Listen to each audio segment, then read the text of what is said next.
Welcome everybody to the First Speak podcast. This is First Speak. If you're new to the channel, please like, comment, and subscribe to the channel. Now,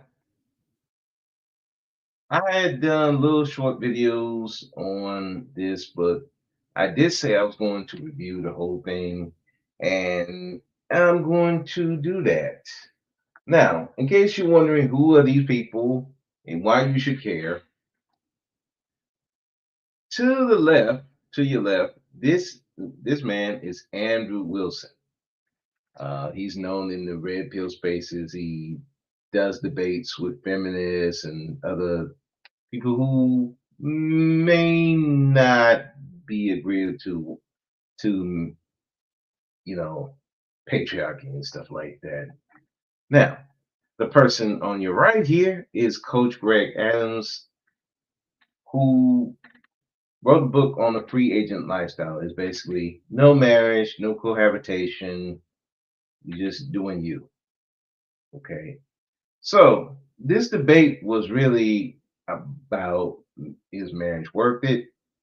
And then it turned into, well, now it's just a debate on married life versus single life. Then it degraded into just a dick measuring contest. If you watched it, you saw this. So, but there were some gems that came from this, and if you, I'll put it this way: if you pro marriage, then you would think that Andrew Wilson really got into Greg Adams' ass and made him look like a fool. Now, if you for the free agent lifestyle, you don't want to be married, you don't want to cohabitate, you just want to be free, then you will probably be on Greg Adams' side. Now, for me, I can see both points, and I'm not an anti-marriage person. I'm not for marriage. Hello, never seen you before. Connor Shumway. Hey, how you doing? So I've never seen. So if you are for or against marriage, it is. This would be a good debate to watch. So we're gonna set this up, and I'll give my commentary on it when I feel necessary, and we're gonna get into it. So,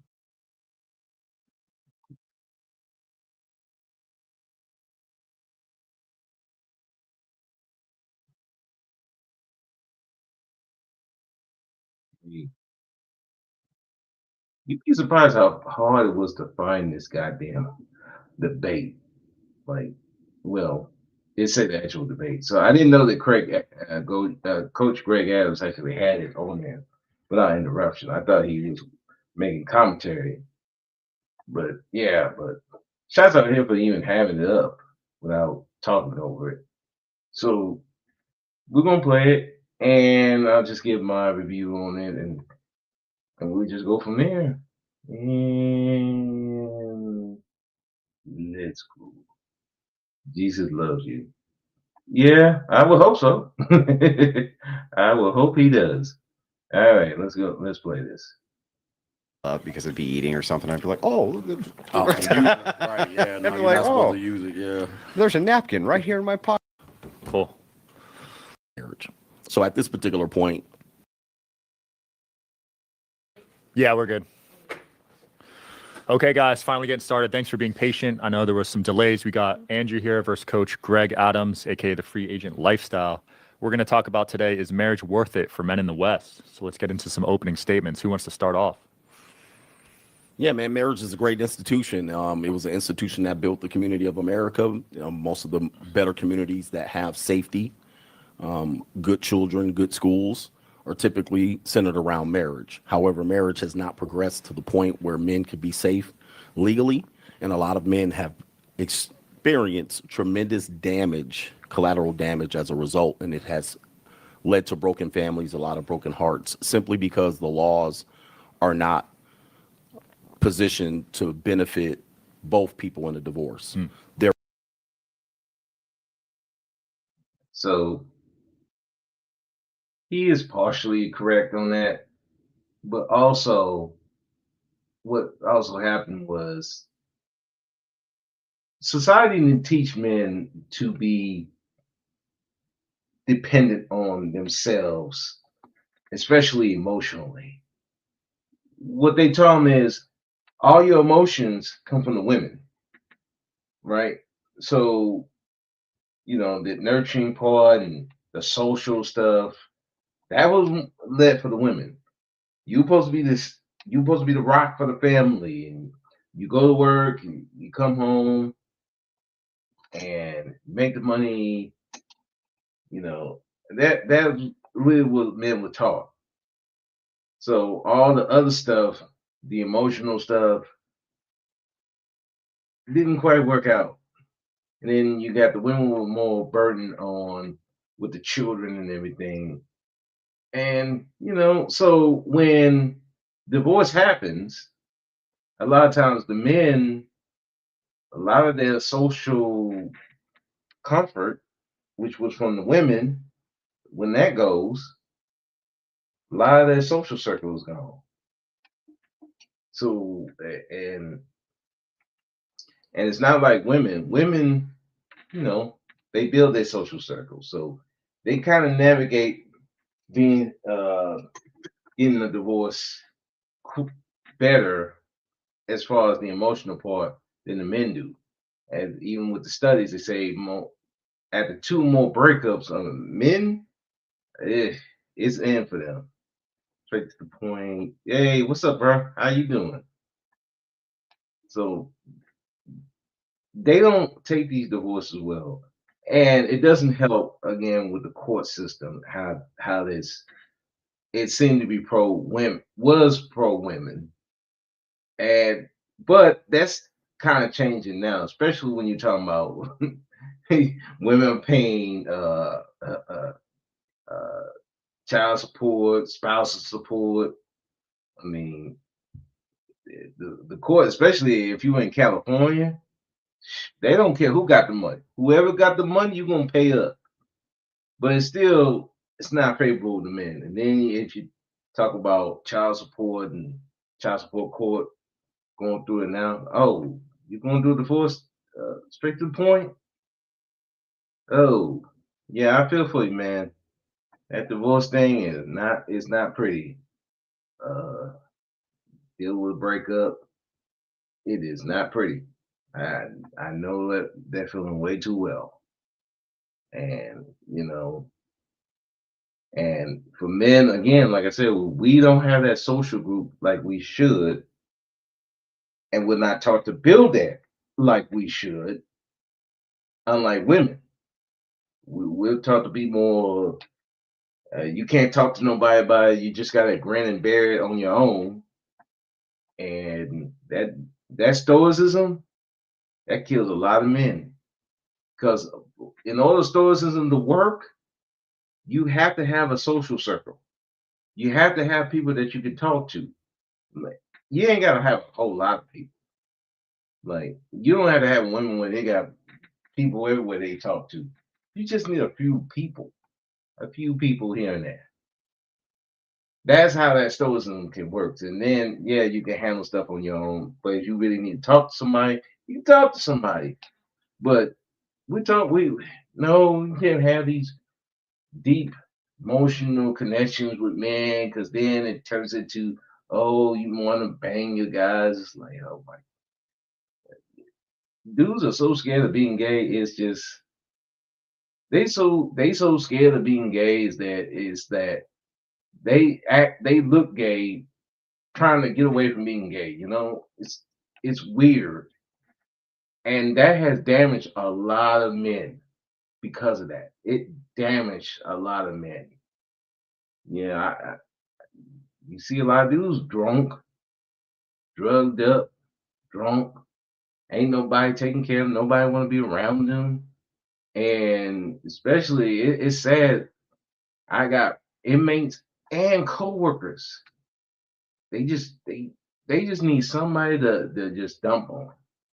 And me, I end up being one of the ones they dump on. But hell, I even when I do my Uber, I just had a guy on Saturday. Man, he went through it. Him and his son don't even speak. He went through this breakup with this woman, and apparently she turned the son against him, and he going through it. And it's hard to see that with guys because it's like as much as they say women love hard, yeah, we love hard, and when we go through our breakups, it's tough and it's harder for us because we really don't have that support like that, you know. So let me continue with this before I keep rambling too much on that. Therefore, you have no fault divorce. You have opportunities for women to use the courts against men. And as a result, men have seen 1, 2, and 3 generations. Oh, hey, straight to the point. Hey, let me know if that video's echoing, because I want to be sure I'm not echoing. I should have did that beforehand and asked. Yeah, make sure it's not echoing. If you can tell me right quick, and I'll keep going. If it's not, then I'll keep going with it. It's good. Okay, good. I just want to be sure because it's been a while since I've done the sharing stuff, and last few times it's just been echoing. So I just want to be sure. Okay, we'll continue. Of men getting harmed, their grandfathers, their fathers, their uncles, their brothers getting harmed by this. So Generation Z men are not positioning themselves for a positive marriage. So at this particular point, if someone asked me, would I recommend marriage for them, and they were in a certain position in life, they weren't established, I would say no. There's no benefit for the person to get married today. Got it. Your response, Andrew? Yeah, I didn't hear any anti-marriage arguments. I heard anti-divorce arguments. So I'm with you on divorce, 100%. Stream over. And But you agree. But it's a good thing that the topic isn't on divorce, it's on marriage. And it seems like you agree with my proposition then. And the proposition is that marriage, quote, is a great institution. Yep. And that right now your concern is that men can't be safe in marriage, but that's not actually what you're saying. You're not saying men can't be safe in marriage. They can. You're saying that they may not be safe in divorce. So I have a counter proposition for you. My counter proposition is, what if it's the case that you can use religious marriage institutions without the state? And then we add the ecclesiastical structure of the marriage. That's what always kept them together anyway, before the state was ever involved. So what if instead we use the ecclesiastical church, the structure of the old churches, that would be Catholicism and Orthodoxy, where you see the lowest divorce rates, because the community puts pressure on the women to act right. That's what they do. Right now, the state applies no pressure on women to act right, right? You can just go and file whatever you want.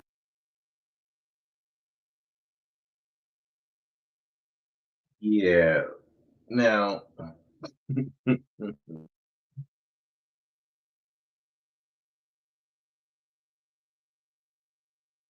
I understand where Wilson is coming from because yeah, back in the day, yeah, when we were more into the church, I mean the real church, not some of these fake ass churches now. The really about the money, ain't about, and the pastors were trying to get the women instead of, and that validation instead of actually saving people. Yeah, the church was the one that would get the people together, get them married, and you had a community that would keep you together. They will, hey, they'll work for you, even cheating, all kinds of stuff. They would help you. The problem now is that the churches that he's talking about, yeah, most men are religious, but they ain't going to those churches. Most men ain't going to them type of churches. The Catholic Church got a bad reputation right now. You ain't gonna meet no women. You might be touching some boys, and I don't even want to talk about the other one. So I'm like, I see what he's saying. Yes, religion would. It did, but a lot of people ain't that religious. That they're religious, but it's more like they pick and choose what they want to be religious about. Whatever floats their boat. But then when it don't fit with what they have going on, then I don't believe all that. That's not what God said. I'm like, no, that's what it said in the book right here. It says it right here. What are we talking about? That's up to interpretation. Really? Whose interpretation? Yours? So I get what he's trying to say. Yes. Back in the day, yeah, and especially in the black community, church is it's still powerful, but it's not. But a lot of men ain't going. They ain't going in there because I can tell you right now, how many men you seen in the church crying like little girls? Like I remember the church I used to go to. This one deacon, every time I see him, he crying. I'm like, bro, I don't want to see a grown man crying all the time. I can see a grown man crying if your child get harmed, your wife sick, a child sick, or something like that. But every time, no, I don't want to see that. And it's more on the emotional thing. You have to feel something, and a lot of times, we as men, we don't feel all that stuff. Like this is silly. You know, you know. Plus, we talk. Hey, we gotta be strong. You don't want to look weak and dancing around and crying all the time. Yeah, it makes you look weak. Now, I get it.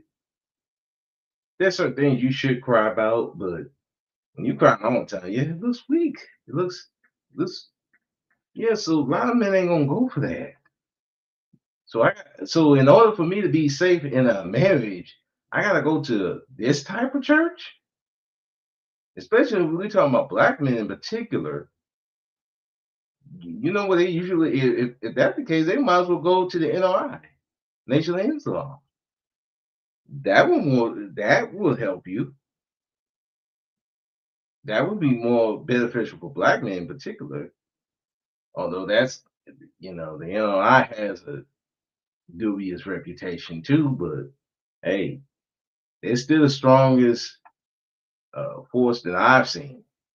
If we're talking about black people in particular, but yeah, but how many people gonna go into that group to have the discipline to be in that group because certainly to be in the NOI that takes a lot of discipline that a lot of guys at this day and age just don't have. So yeah, I can see what he's saying, but I don't see a lot of guys going into that. But let's continue. Get a divorce and go be banging the neighbor by the next night. We totally agree on that. But to say that we should abandon marriage is silly. It seems like you're completely pro-marriage. You're just anti-divorce. So why wouldn't you just throw your weight behind institutions where the divorce rate is the least and you have an ecclesiastical structure which can be appealed to assist with that? That's what makes no sense to me. My response to that is if we're fifths, we beat all drunk. All right. So that's a scenario that just isn't present. Can you explain the analogy for me? Well, if we use if, it's not a matter of if, it's a matter of when. If we say if we have a situation where this is present, then this would work. Well, that makes sense. If we had that, we do would have work it right now. Well, it doesn't necessarily work because, and I'm going to tell you why, because a woman can go to a divorce attorney and they can simply just say, hey, listen, it was a off the cuff, off the state divorce, but you got married within a certain state or she filed in a certain state, so therefore the divorce goes on. No, okay. Absolutely, yes. Well, Listen, I've been to with the divorce attorneys, and what they'll tell you is, hey, listen, you can get married in a ritual, you can get married in the orthodoxy, you can get married off record, but if she files and that woman is hell bent on saying we got married, I don't care if it was a ceremony where we walked on coals with our feet bare. That's considered a marriage. You also have common law. You have a lot of other ways for that woman to establish marriage. How does And your way eliminate common law? I don't have any way to eliminate common law. So what then- I have is a way for men to avoid Well, then the being argument's used silly. no, the argument's not silly. So here's what you have. You have Okay. a if proposition, which doesn't exist for most men. Most men aren't religious. Most men aren't looking to be under a religious orthodoxy. So it doesn't apply. So you're taking a moral standard or a religious standard to apply to people who aren't under that veil. So let's start with a couple of things you said which are fundamentally untrue. So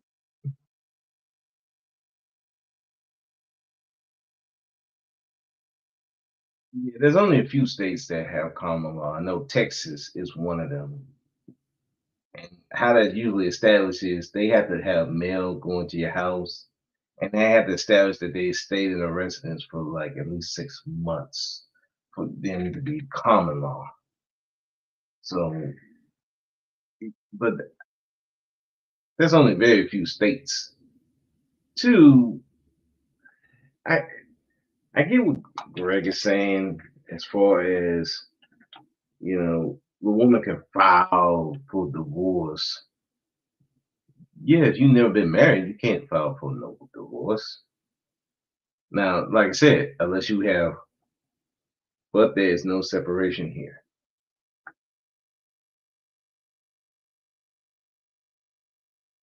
Like, yeah. So, yeah, we don't have no separation in Texas. No, it's like you're married, you're married on paper, you married. Don't matter if you and don't have to file for legal and don't have to file legal separation.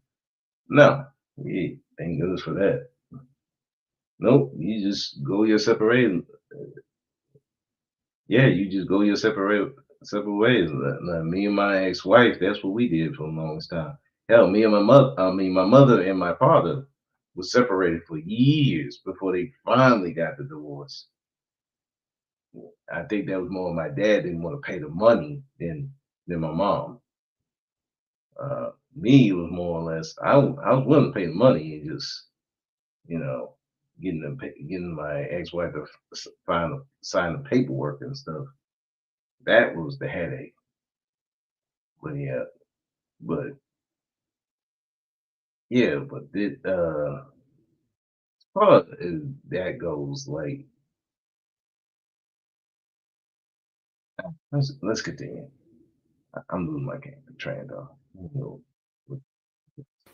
Most men are religious, in fact, including in this country. Most of them, not some of them. But they're not religious. Hang on. I didn't Hold on for a interrupt. I second. didn't Right. interrupt. I I understand, didn't but let me just take that point. Most aren't under your religion. Okay. We can agree with that. So here's the thing, though. But Catholicism and Orthodoxy is growing rapidly. And if it's the case that the ecclesiastical structure is already there, which it is, right? If you're going to cohabitate with a woman, the thing that you're offering right now is common law marriage anyway, if there's cohabitation at all. You're not protecting anybody from that. At least under my model, it gives an ecclesiastical structure that's designed to prevent divorce by applying community pressure. That was the way it was always done. Apply the application of community pressure within the confines of the woman's social circle. Right now, do you agree with me, for instance, that many divorces happen because women like to yap? So you get a freshly divorced woman, and she's free. You go, girl. Girl power. And she starts talking to her little friends, and she starts telling them how liberating it is and how great it is and this and that. And this is why when women have divorced friends, their likelihood of divorce actually rapidly increases. It's for this reason. Divorce is contagious. So if it's the case that this social contagion is eliminated because now we have an ecclesiastical structure, an ecclesiastical authority, which won't grant it because you get ostracized from that social group through excommunication, for instance, or not being able to participate anymore with that community, that's an application of a serious and significant social pressure, which can do the very thing you want. Bring back that great institution, absent the state, and it avoids this whole problem of common law marriage, because if it's the case that you can be common law married anyway inside of a state, and they can, get grounds for divorce on that anyway, then we actually need to have some social pressures to prevent them from doing that. So it sounds like we agree marriage is awesome for men. Divorce is terrible for them. So it seems like we should be attacking the divorce structure here, and it doesn't seem like you actually have anything to do that other than just avoid the thing that's great for you, because this other bad side effect could happen. Sure, that's so like smoking cigarettes. So why don't we attack the bad side effect when we have the mechanism to do it? It's not if, we can do it now. Okay, right so like second. smoking cigarettes is the same. Okay. The big problem with what Wilson is suggesting, how many women are gonna go for that? Because you're gonna have to find women that are already in that religious structure and willing to go through that. If you got women that you ain't got women that want to go through that, and where there's no guarantees of you're gonna get something out of it if you get that divorce. Because let's face it, it ain't just like one dude was saying on another channel. Oh, the men were doing everything they were supposed to do. I'm like, yeah, right. Okay, bro. If you believe that, go ahead. So I've been around my dad. I know for a fact he didn't do what he was supposed to do. My uncle on my mother's side, he didn't do what he was supposed to do. I know on my dad's side, a lot of them wasn't doing what they were supposed to do. Some of them weren't even married. They weren't doing what they're supposed to do. So it's not just like women just blindsided on and just blindsided these dudes. No, there's a lot of shit was going on. So now you got women who are leery of marriage their own damn selves. You're gonna put them in a religious structure that would looks like it favors the men more than the women, because there's gonna be all this social pressure for them not to get a divorce, especially if there's something really bad going on. Now you want them to agree to that? Most of these women ain't going for that shit. They ain't going for that unless they in that religion. Now, what Wilson is saying is also correct. What Greg Adams is talking about, if you do cohabitate, then there is the chance you have to be you have to be on guard in case she do try to do that common law, because she can apply for that and then apply for the divorce after that. So you're gonna have to be on guard. You got to be on guard 24/7. Whereas Wilson's thing, well, you ain't got to be on guard on so much, but he is right. Like, you're not giving them an answer for the divorce thing. You more Greg Adams' thing. Well, what about divorce? Divorce can happen. Yeah, divorce can happen. Yeah, you can be doing everything right and still get a divorce, but you're less likely, if you're doing everything you're supposed to do, you're less likely to get it, but it's not zero. But Greg Adams is like, well, let's just avoid it altogether, which understandable, but there's a problem with that, and I'll go into it a little bit later. But Wilson thing could work, but how many women are gonna go into that arena, especially if they're not following that religion, and you're not following that religion like that? Yeah, that's not gonna happen. But let's continue. Same analogy you're saying, okay, here, cigarettes in this situation, we obviously know it has negative side effects, so you would avoid it. Now, here's the issue that I have with it. It sounds great on paper, but we can't travel to the land of make-believe. It sounds great. The majority of people probably wouldn't do it. And if you ask a guy, which this is an important part, they're not even prepared to even talk about that. They don't even know what divorce laws are. So you're asking them to travel to the land of make-believe under a marriage system that small percentage of people use. No one uses it today. You might have said they used it to the past. Today, that doesn't exist. So we can't travel to the land of make-believe to make marriage work for you. It might work in your marriage, but it doesn't work for the greater structure. Your argument here contradicts itself because, on the one hand, you say men don't know enough about marriage, but my assumption is that your mission is to let men know about marriage. Absolutely. Okay, well then I don't understand how it's the land of make believe if you can let them know about this, but I can't. Sure. Right. And So you can offer if, that. So if You I can offer am, that. it sounds like I'm offering a real alternative to what marriage is great. It's a great institution. It's the best for children. These are your words. In marriage, right? Men seem to thrive. Their health seems to thrive. Everything seems to thrive. You're saying, well, the problem is that divorce rates are high, and they are. However, there's a few things there that you haven't covered. One, it depends on demographic too. For instance, Absolutely. if you're black, it's going to be way worse than if you're white. Correct. Okay, way worse.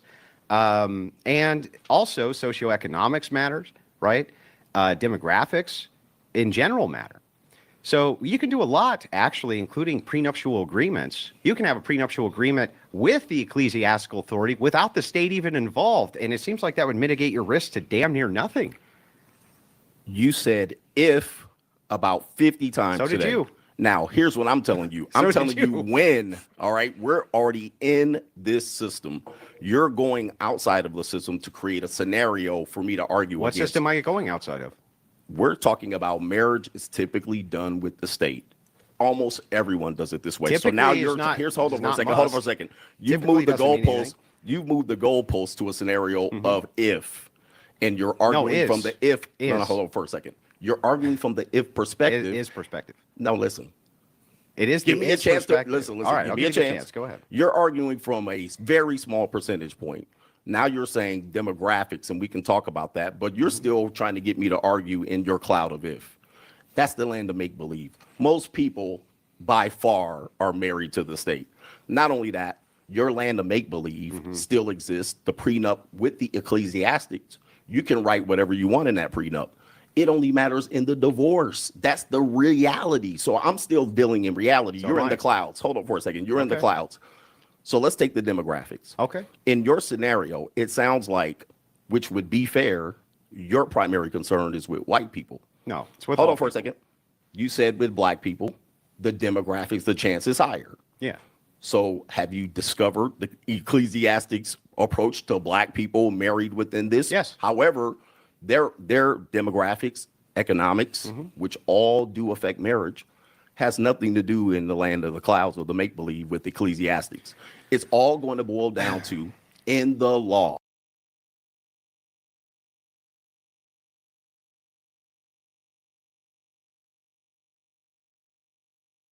Disagree with the white dude, but he's coming with some tough points and questions.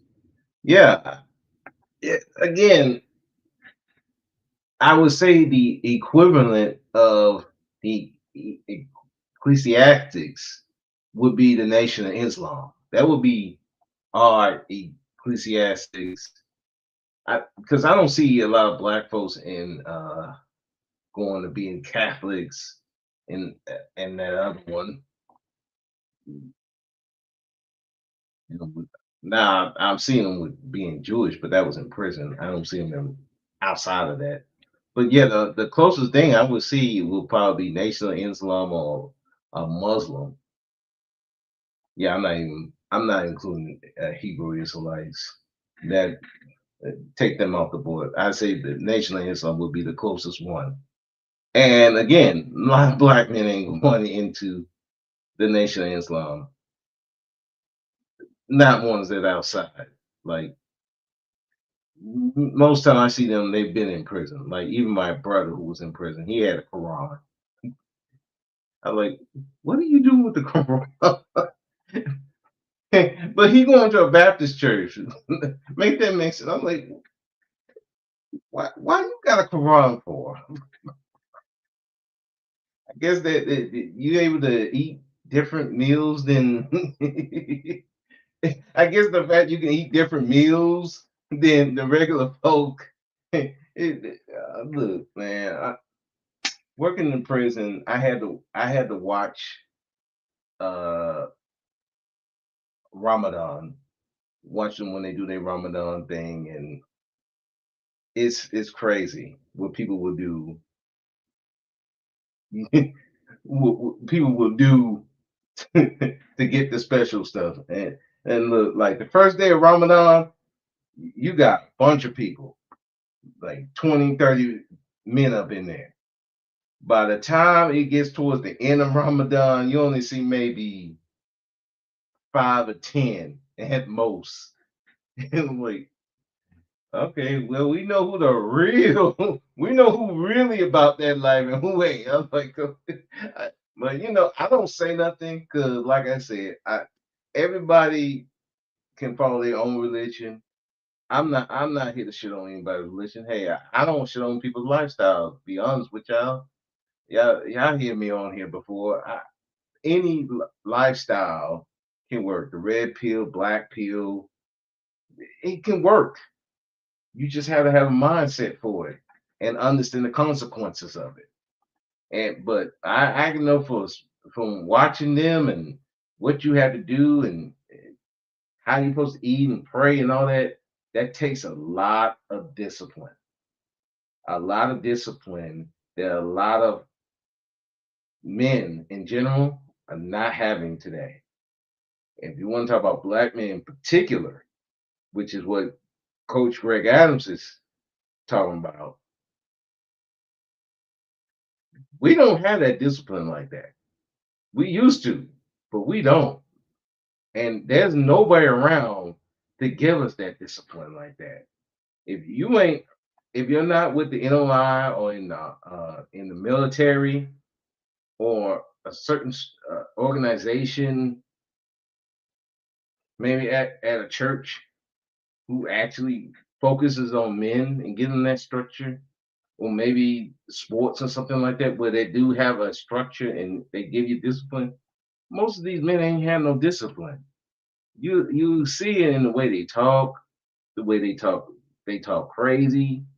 You see these young men talk crazy to just anybody, and I'm like, dude, what are you doing? I remember I was giving this guy a ride, right? And he was a young dude, and just being flippant for no reason. I'm like, bro, dude. And so then I was picking up this Hispanic lady. Now she didn't want to ride with us because I guess because it's two black dudes, and she didn't understand the share system of Uber. They don't do it as much no more, but you can ride with anybody. Anybody can be in it. You can't choose who you ride with. It's just eh, you choose to ride with somebody. So she saw it, and he was just talking, cussing her out and shit, and like, bro, what are you doing?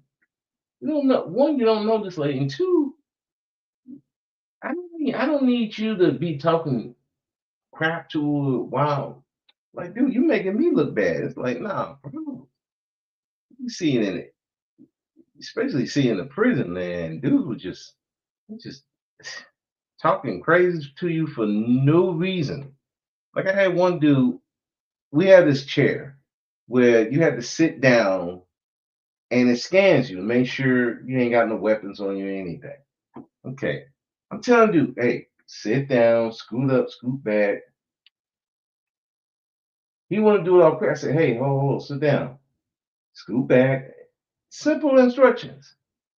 Nah, man, I already did it. I said, no, you didn't do it right. And he just acting the fool. You want to go sit down and pout in the on the seat. Man, don't talk to me. I said, wow, man, really? This what we do? You acting like a little child up in here. I'm like, this is crazy. And I'm like, so we ready to go? No, he didn't do the chair. Yeah, I did. No, you did not. So we end up having to warn him, get a metal detector and warn him. But yeah, it's like some of these do not have no discipline. They can't control their mouth. They can't control their emotions. and they're not taught that because they're around other emotional people. They don't have no discipline on their mouth. They don't have discipline on their emotions or their penis or vagina. So it's like, where they gonna get it from? And so now you're gonna ask them to go into a marriage with you got to control your mouth, you got to control your penis, you got to control your emotions, and you definitely got to control because you got another person who may be out of control and you won't even know it's coming. I listen, I had to deal with that. Now, I'm not saying that I was the most emotionally stable person in the world either. Trust me, I wasn't. But my ex-wife was out there. So if you're not emotionally secure, if you don't have that discipline, even to just walk away from the person, you're gonna be in a world of hurt, and then you're gonna be going to divorce, and then next thing you know, you got kids. Your kids use against you. It's crazy, but it starts when you got to have a discipline. You have to have the discipline to know. You know what? I'm good, lady. Man, I'm good. You fine. You may give good head. Your vagina may be bomb. But I see this a ticking time bomb. I got to get up out of here before you explode. And then I'm going to be in trouble. And then our kids, if we have kids, we're going to get affected. But you got to have discipline. You got to have emotional discipline. You got to have discipline in your mouth. Because you talk crazy to her, now next thing you know, you got dudes showing up to your house wanting to whoop your ass. Because she felt offended by what you said. Or she lying to your boss saying that you hit her when you really didn't. I've seen that actually happen. One of these ladies told my boss that this dude hit her, and I'm right there. I'm like, ain't this a bitch? How you gonna sit up here and lie and say he hit you? Well, I'm literally right there. I'm like, what? I mean, it's wild. It's wild.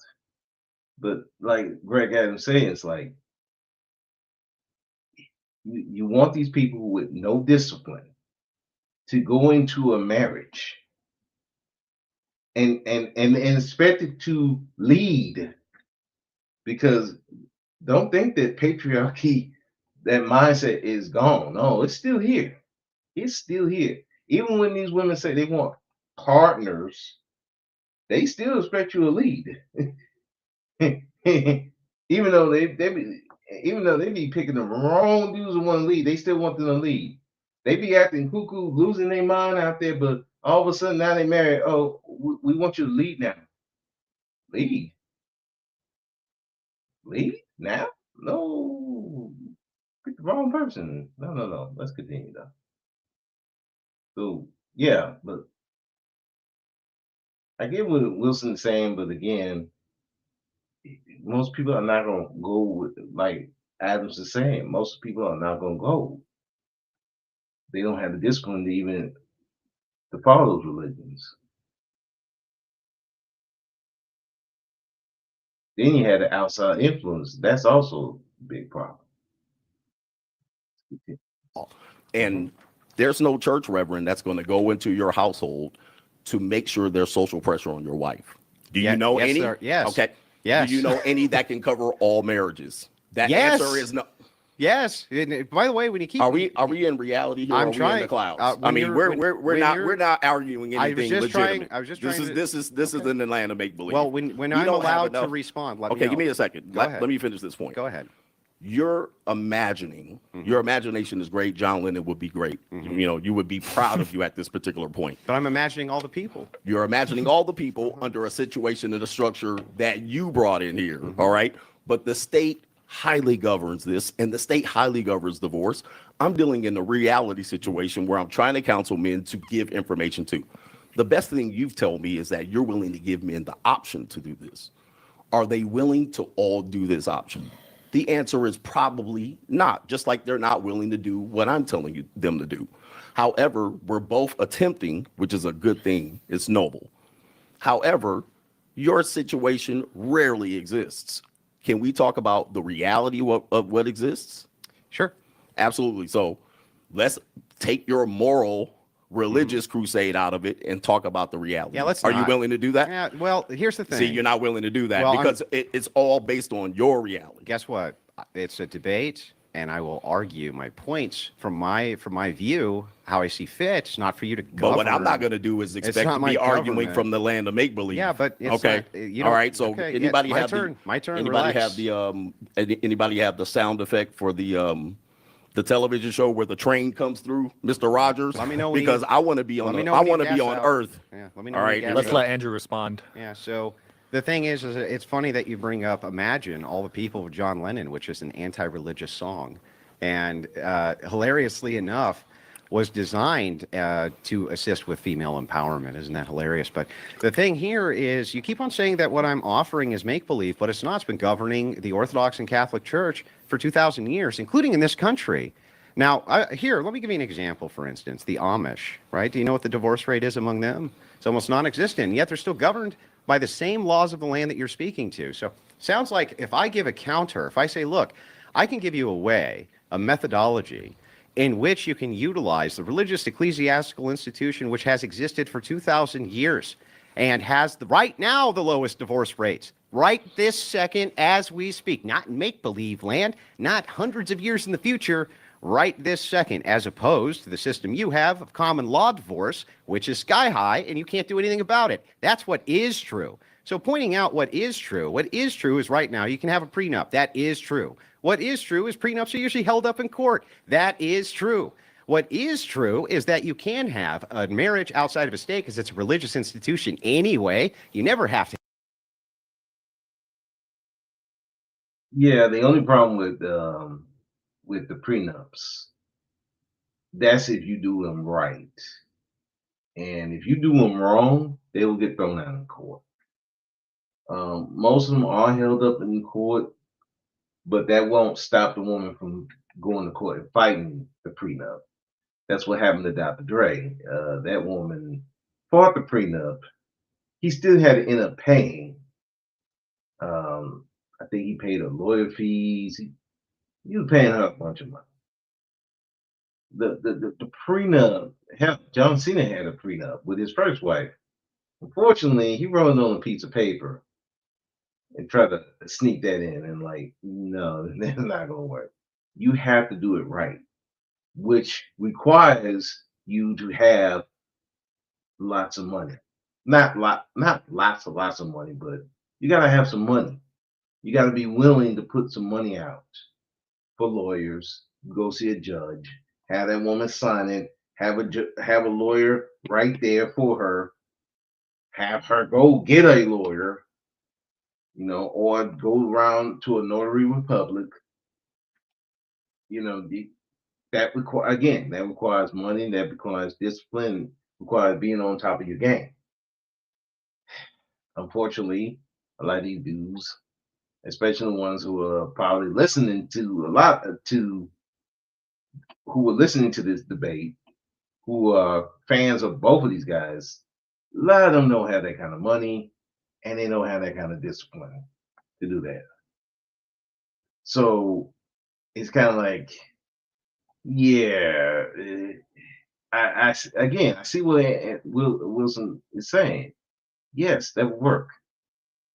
And when you talk about the Amish and all that, yeah, how many people are going to the Amish? How many people are going to that? I'm not even just talking about black folks. I'm talking about white folks too. How many of them are going to go deal with the Amish? They look like a cult at times. Not many people. So I see what Greg is saying. It's like, yeah, yes, that can work. But how many people are going to go for that? Like, how many people are going to go for it? It's just not a lot of people going to go for that, though. So, but Wilson also has a good point with Greg Adams' point is that against Greg Adams is that, well, you don't have no protection for them either, because at least there's something that will make the divorce rate go down, as opposed to your idea, which avoiding it, okay, you avoid it, but you lose the benefits of marriage. Now,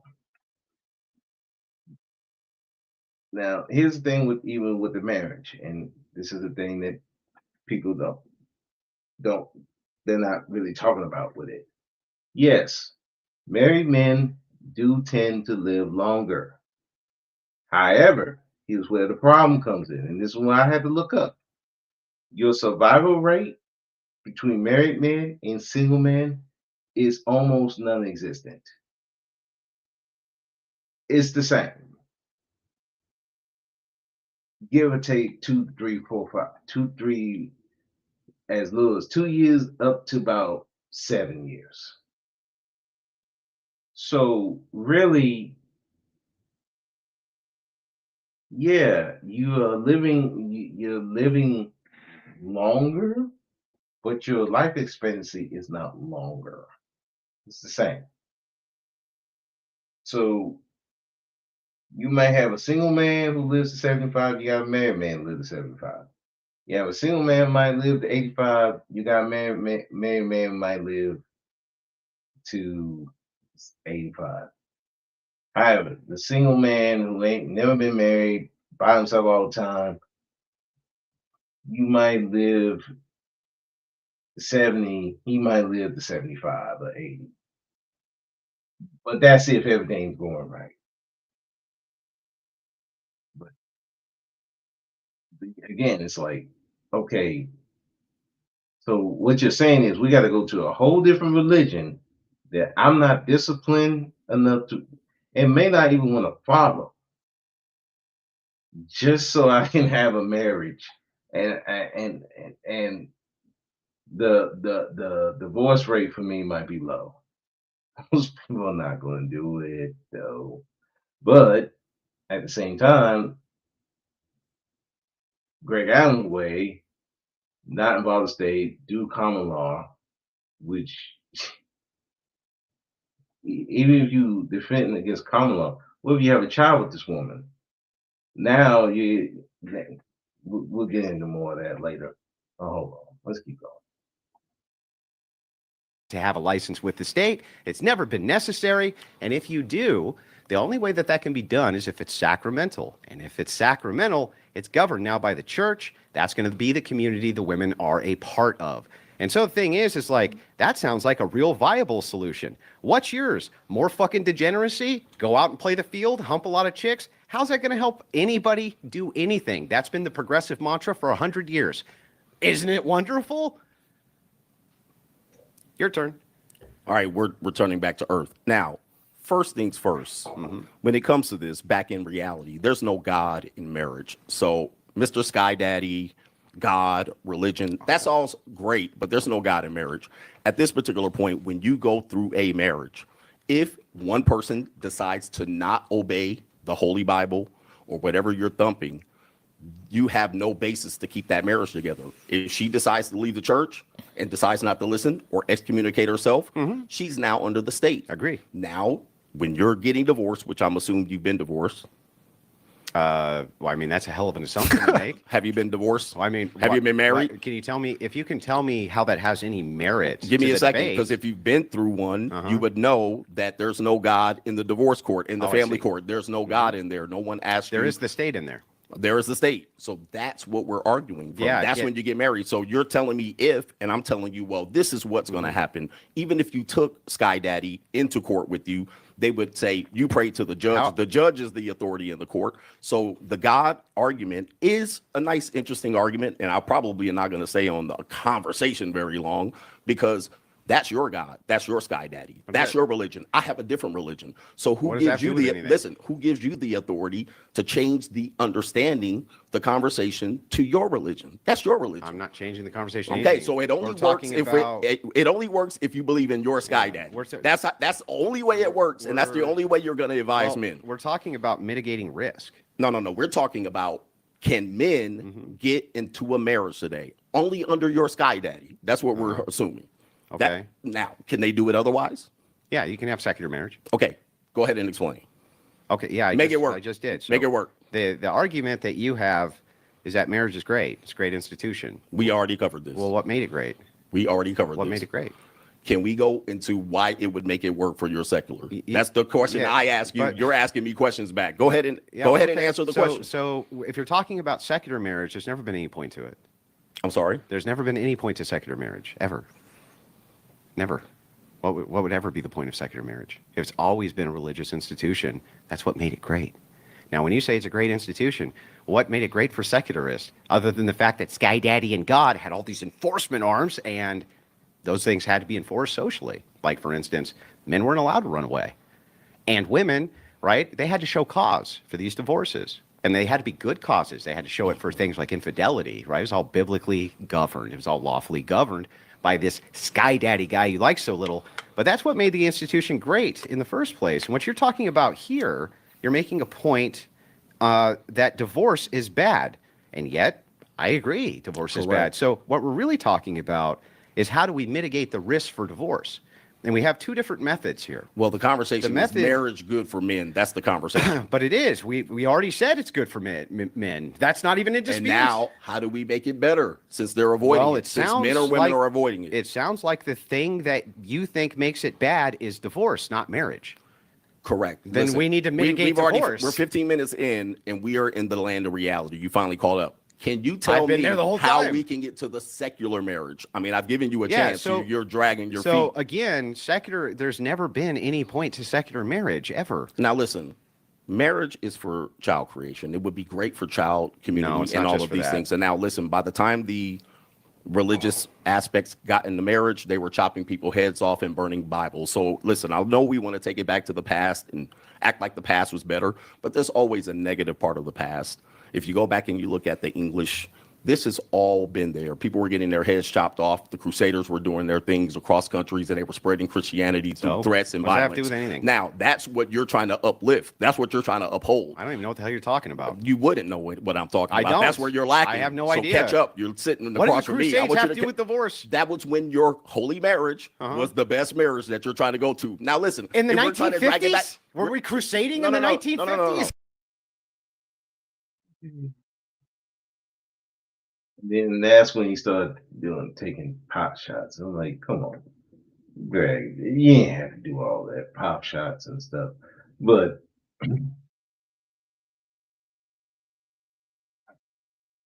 now he's trying to go way past what he's trying to say.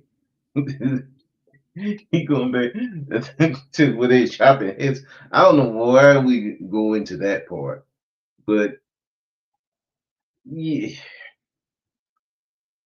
Yeah, it was always under I would agree with I guess they both agreed. Marriage was usually under a church. We still was going to church. Most people didn't get married just off the rim unless they were eloping and stuff like that. But even then they were in a church.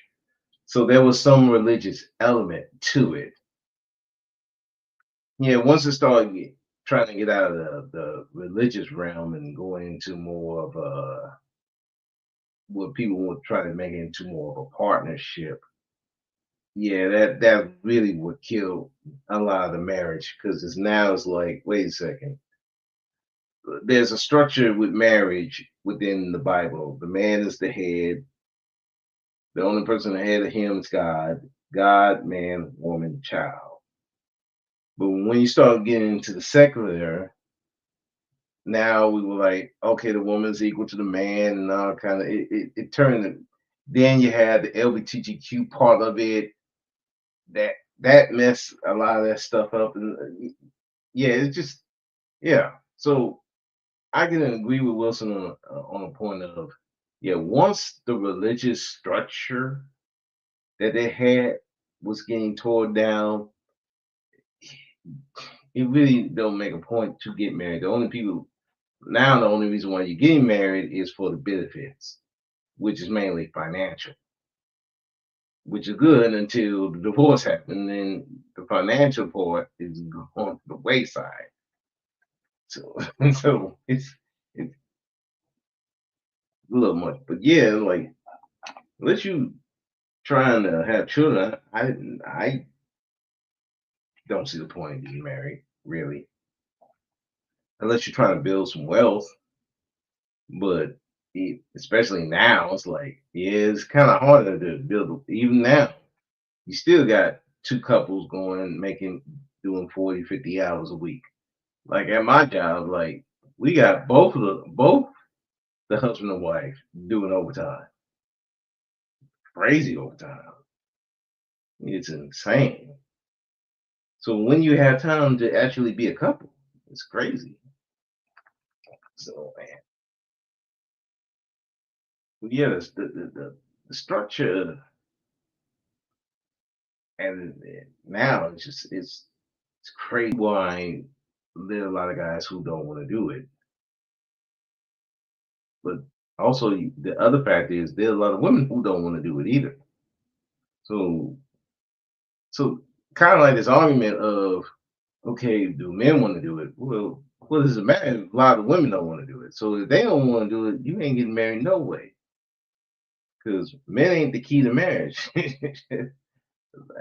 You know, the red pill be talking about, well, men are the key to marriage. No, you ain't. Because you can get down on that knee all you want. If she don't say yes, you ain't getting married. Who you gonna marry? Yourself? You got some of these women marrying their own damn selves. Like, which is weird. I'm like, I'm marrying me. I'm like, okay. Show me that you are lonely without telling me. Show me you're lonely without telling me you're lonely. Marrying yourself. That'll tell me you lonely. God damn. But yeah, let's continue. What the hell are you talking about? You talked about the institution of marriage for 2,000 years. Yeah. Sir, do you need me to catch you up on what you're talking Yeah, about? but You're having trouble keeping up with me. Do you know what You're marriage looked having like trouble 50 years keeping up ago? with me. You said I am. 2,000 years ago. Truly, and your I told intellect you is 2,000 dizzying. years ago, they were chopping people's heads off. Which has what to do with I anything? need you to catch up with me, sir. Okay. If you want to take things back to the past, you have to accept everything as the past. You can't just cherry pick. Now, What? here's the thing. You're cherry picking. If you want to take things back to tradition, Uh-huh. take it all the way back. Why stop at the 50s? Take it back to the 1890s. What you're saying right now is so incoherent. I actually don't even understand Well, it. that's what. Listen, when you're It's when you're completely running out of bullets, incoherent. when you're running out of bullets, Well, it's the just last thing you do incoherent. is the shame. All right, I'm not listen, even trying to are shame you. It's struggling? just incoherent. I need you to catch up with me. Okay, catch me up. Just say you're lacking if you can't keep it up. It's all right, an now here's the incoherent- problem. it's Here's incoherent. Here's the problem. Here's the problem. I don't know what to tell you. Here's the problem you're having. 2,000 years ago, they were chopping heads off. Who gives a shit? Listen, What does that have you to do with said anything? 2,000 years ago. I'm coming up with yours. You're wholly religious. 2,000 years ago, it's been a part of What the does that institution. have to do with this? Exactly. Here's the problem. You're cherry picking. Cherry picking what? Listen, I'm you listening. I'm gonna slow you down. I'm gonna Slow slow me you way down down. because I see what you're doing here. I'm gonna slow you down. Okay. Because it's hard for you to keep up. It is. You're I right. understand. I I am- understand because you I haven't am been across. This is your bedazzled. toughest debate. Your audience knows this. Oh, it's rough. There's no God in marriage Okay. in the United States. Yeah. Can we agree to that? When you get to divorce, there's no God in I marriage. can't agree to that. We need to agree to it because when you go into divorce court, Yeah. there's no God. Yeah, you but can't bring in your I God thought- and your Bible. And at that particular point, none of your ecclesiastics marriage works. Okay. Period. So the thing is, you just said, can we agree that there's no God in marriage? And then he You switched. don't have to agree. But hang on, calm down. And then he switched over to divorce. There's no God in divorce. But those are two different questions and proposition. Hang on, relax. The second thing is that me saying that what made marriage a great institution is this whole Sky Daddy character, and that the institution has been in place for 2,000 years, and it's we been. go, Hang 2,000 on, years. calm down. 2,000 And it's been a years. strong institution. I'm not actually sure how tying in that at the time they cut people's heads off what that has to do with the fact that in the 1950s and 40s, you still had 95% of these marriages staying together. This is not ancient history. This is not even early American history. That's hang on. That's in your grandfather's lifetime, basically. And this, by the way, that was the case for black marriages as well. Very strong institutions. But all of those institutions were that way because they followed that whole Sky Daddy thing. Correct. They were like, oh, that Sky Daddy's going to smite us if we don't. And so what you do here is you're giving the classic progressive argument, which is, well, you know, guys, it is true that it's a great institution, and it is true it's the best place in the world to have children for the continuation of the species. And also, it's fantastic for men's health. It's fantastic for their mental health. It's great for them in almost every way. But that divorce thing is real bad. And I counter. You're right. That divorce thing is real bad. We have now a center of agreement. But now we're going back to the marriage in the West thing, which is that whole great institution problem. Well, if we agree that what made it good, which you just did, is, hey, that Sky Daddy guy, and then I point out that right now you can still utilize that Sky Daddy guy for an ecclesiastical marriage outside of the state. Hang on. And the only thing you could do is say, well, what about common law? But you can't govern anybody from common law. And at least in the ecclesiastical institution, you have social pressures on women to stay married. You can't offer a man anything like that. Give me a single social pressure you can offer that would actually keep these marriages together. One. What? Just one. Can I answer something Yeah. you just said? This would be interesting. Which is a good point. Like, if which is the point, because what's the counter? You're saying that, okay, the ecclesiastic, okay, most men ain't gonna go in there. Okay, so what's your counter? What is your counter? Live the lifestyle where you're not gonna get protected that way. If you go common law, you're not protected. Especially when you're talking about children, you definitely ain't protected there. So your thing is to run away from marriage completely. Like, I get it, but there are people who still want to get married. So what are you gonna offer them? What's the offer to them? You just tell them, well, if you want to get married, well, tough shit. Don't get married anyway. Yeah, that's not gonna help them. So it's like Wilson got a good point. You're not giving them any answers either, except just run from marriage completely. But they do want to they do want the benefits of marriage, which, let's be honest, marriage is now it's not as prestige as it used to be, especially with all these crazy divorces that are going on, and everybody in a. I'm pretty sure more people have situations of their parents being divorced than they do being married. So the prestige of marriage, and even we see the marriages that we have right now. Like, let's take the Steph Curry and Aisha. Then you have Will and Jada. Hell, Barack and Michelle. Hell, let's do Donald Trump and his wife. All these marriages seem like they're not marriages built on love. It's more of money and political means, and just saving face and actually being in a loving relationship. So when you see more of that, especially with the men now, it's like they see that like, okay, what's the benefit of this? Why would I get married when I got my woman out here going on here talking about how I didn't even want to get married, I didn't want to, and I want to seek the attention of other men, or uh, you talking about a guy who's been dead for 20 years, and your wife is, while you in office, publicly against you on a lot of your stuff. Then you got another wife after you've been in office talking about all the bad shit that you did while you were married, while you were in office. Yeah, that's gonna make men want to get married. That's gonna make them want to get in there. And these are people in positions of power and wealth.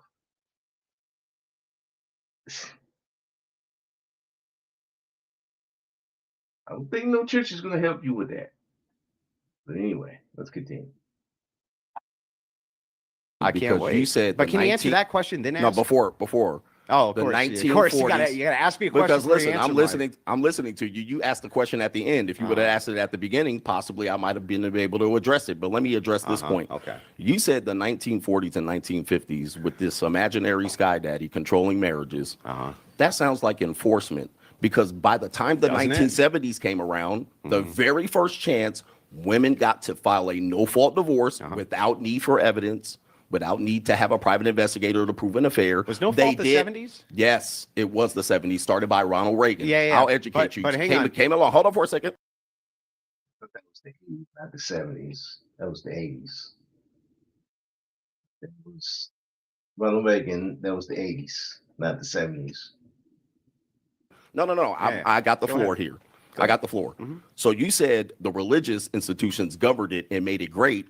The 1970s came along, and soon as they did, Feminism. women started to file divorces at record rates, which is back to my conversation. Soon as you remove the authority of Sky Daddy, now you're back with the state. And now you have difficulty, and now the risk is now greater. Wow. So that's the issue that Then you it have. sounds like men should be moving towards Sky Daddy then, because it mitigates their risk. The courts, the nation should be There's moving no towards courts. that. But how do you enforce that? What court? What courts? your You're land not is- getting a marriage from the state. What courts are involved everything here? you told me is a make-believe scenario. How? You can You're do it telling- right now. How is it make believe? How do you do that when people Here's the what you- marriages through state? yeah. I know you want to go I'll back tell to you how. Ecclesiastics. This No, is I'm going to be telling a you, you problem. can do it right Okay. this second. Okay, You can could go do it. do it right now. You can do it at this particular can't point. do. However, What do you mean? Here's the problem. Okay. Can you get men to do it? Yes. Okay, you might be able to think you can get men to do it, but as soon as they do it, I want you to stick around for the average of 8 to 10 years when these men start getting divorced. See, what you're doing is you're leading. We've men, been hold on watching for a it for second. longer. You've been leading. You're going to lead men into a burning building. Oh. And the reason why, and this is a famous quote by Martin Luther King, is because the laws of integration didn't catch up fast enough for what he wanted for people to integrate. And what happened was it took him 12 to 15 years to realize that he led men or black people into a burning building in which integration was not possible at the time. Okay. You are also proposing the same thing. And I would like for you to How? stick around to see the results of what you're proposing, because eventually you would have to pay the price. I How did see. Martin Luther King pay the price? You would have to pay the price for the men that you misled. So Martin Luther misled men, and that's why he was killed? I said he misled black people. You missed that part. Those He said, right. okay, let me repeat it because Yeah. you're slow. I All right, am, you you're definitely right. are slow, Neanderthal. That's for sure. Let me tell you something. Again with the insults. What? Like, dude, you're taking pop shots at the man. I can see him. It's like, dude, you're insulting the man, saying he's slow and all this. I'm like, dude, this is not helping your argument. And then Martin Luther King reference. Again, Martin Luther King was not killed because he led people to integration. No, when he started saying, nah, this integration shit was not working. Oh, no, we need our reparations. We need that money. We need that land back that you stole. That's what got him killed. they were okay with integration because most of that money went to white folks and other groups of people eventually. It didn't stay with us. The point of it was to share the wealth so we can get some of that money. Instead, our wealth, what little we had, went over to them. A lot of our talents went to them. We started buying their stuff. They got richer. We got poorer. I'm dragging Martin knuckles Luther over here. King said specifically, Yeah, related to black people and civil rights, Yeah. I'll speak slowly for you, yeah. that he believed at the end, he led them into a burning building. I'm going to speak slower. The Okay. reason why is because the laws of integration Yeah. did not catch up with what he would like to present. Black people weren't ready to integrate. As a result, he said, I may have led my people, that means his people, into a burning building. Okay. I would like for you, under your scenario, if your movement takes off, Yeah. to see the results, because it took Martin Luther King 12, 15 years to see the Okay. results I understand of now. his efforts. Yeah. You're proposing something very extreme that majority of people aren't going to do. But let's just say because you like to hide in the clouds of make-believe, if They did. this works, Right. I would love to see you represent these men in a divorce when they get their head bit off by these so-called women that are forced by Sky Daddy to stay in these marriages. This is really like, I don't even understand how You to don't re- understand. how I to know re- you have a hard time I understanding. do. I don't actually even understand how to respond to a lot of this because it's so incoherent. But I'm going to try anyway. Oh yeah, see, this is So I let's see start- this is his always incoherent when he understands. Perhaps you don't This- understand. this isn't- That might be what it is, and Yeah. it's okay to say you don't understand, and I can speak slowly for I you. don't understand now, but I'm going to Of tell you course. why. I'm going to Of tell you course, why. dismissive. I mean, you know, I'm going to tell you it's why. okay. It's- When you're losing, just okay. say you're losing, Well, and I can speak. Let for me you know a when I little can bit talk slower. and you gas out. Go ahead. Okay. Go ahead. So here's Yeah, typical tactic, but you here's- can work that against these Okay, so I still OnlyFans can't girls. talk. Hey, Go listen, ahead. you can work that tactic against those OnlyFans girls that you debate. Okay, now you just interrupted the man. Let the man speak. Let the man speak. And you see this on a lot of panels. Hell, I've been doing it, and when I look back at it, I'm like, yeah, I did it too. When you don't think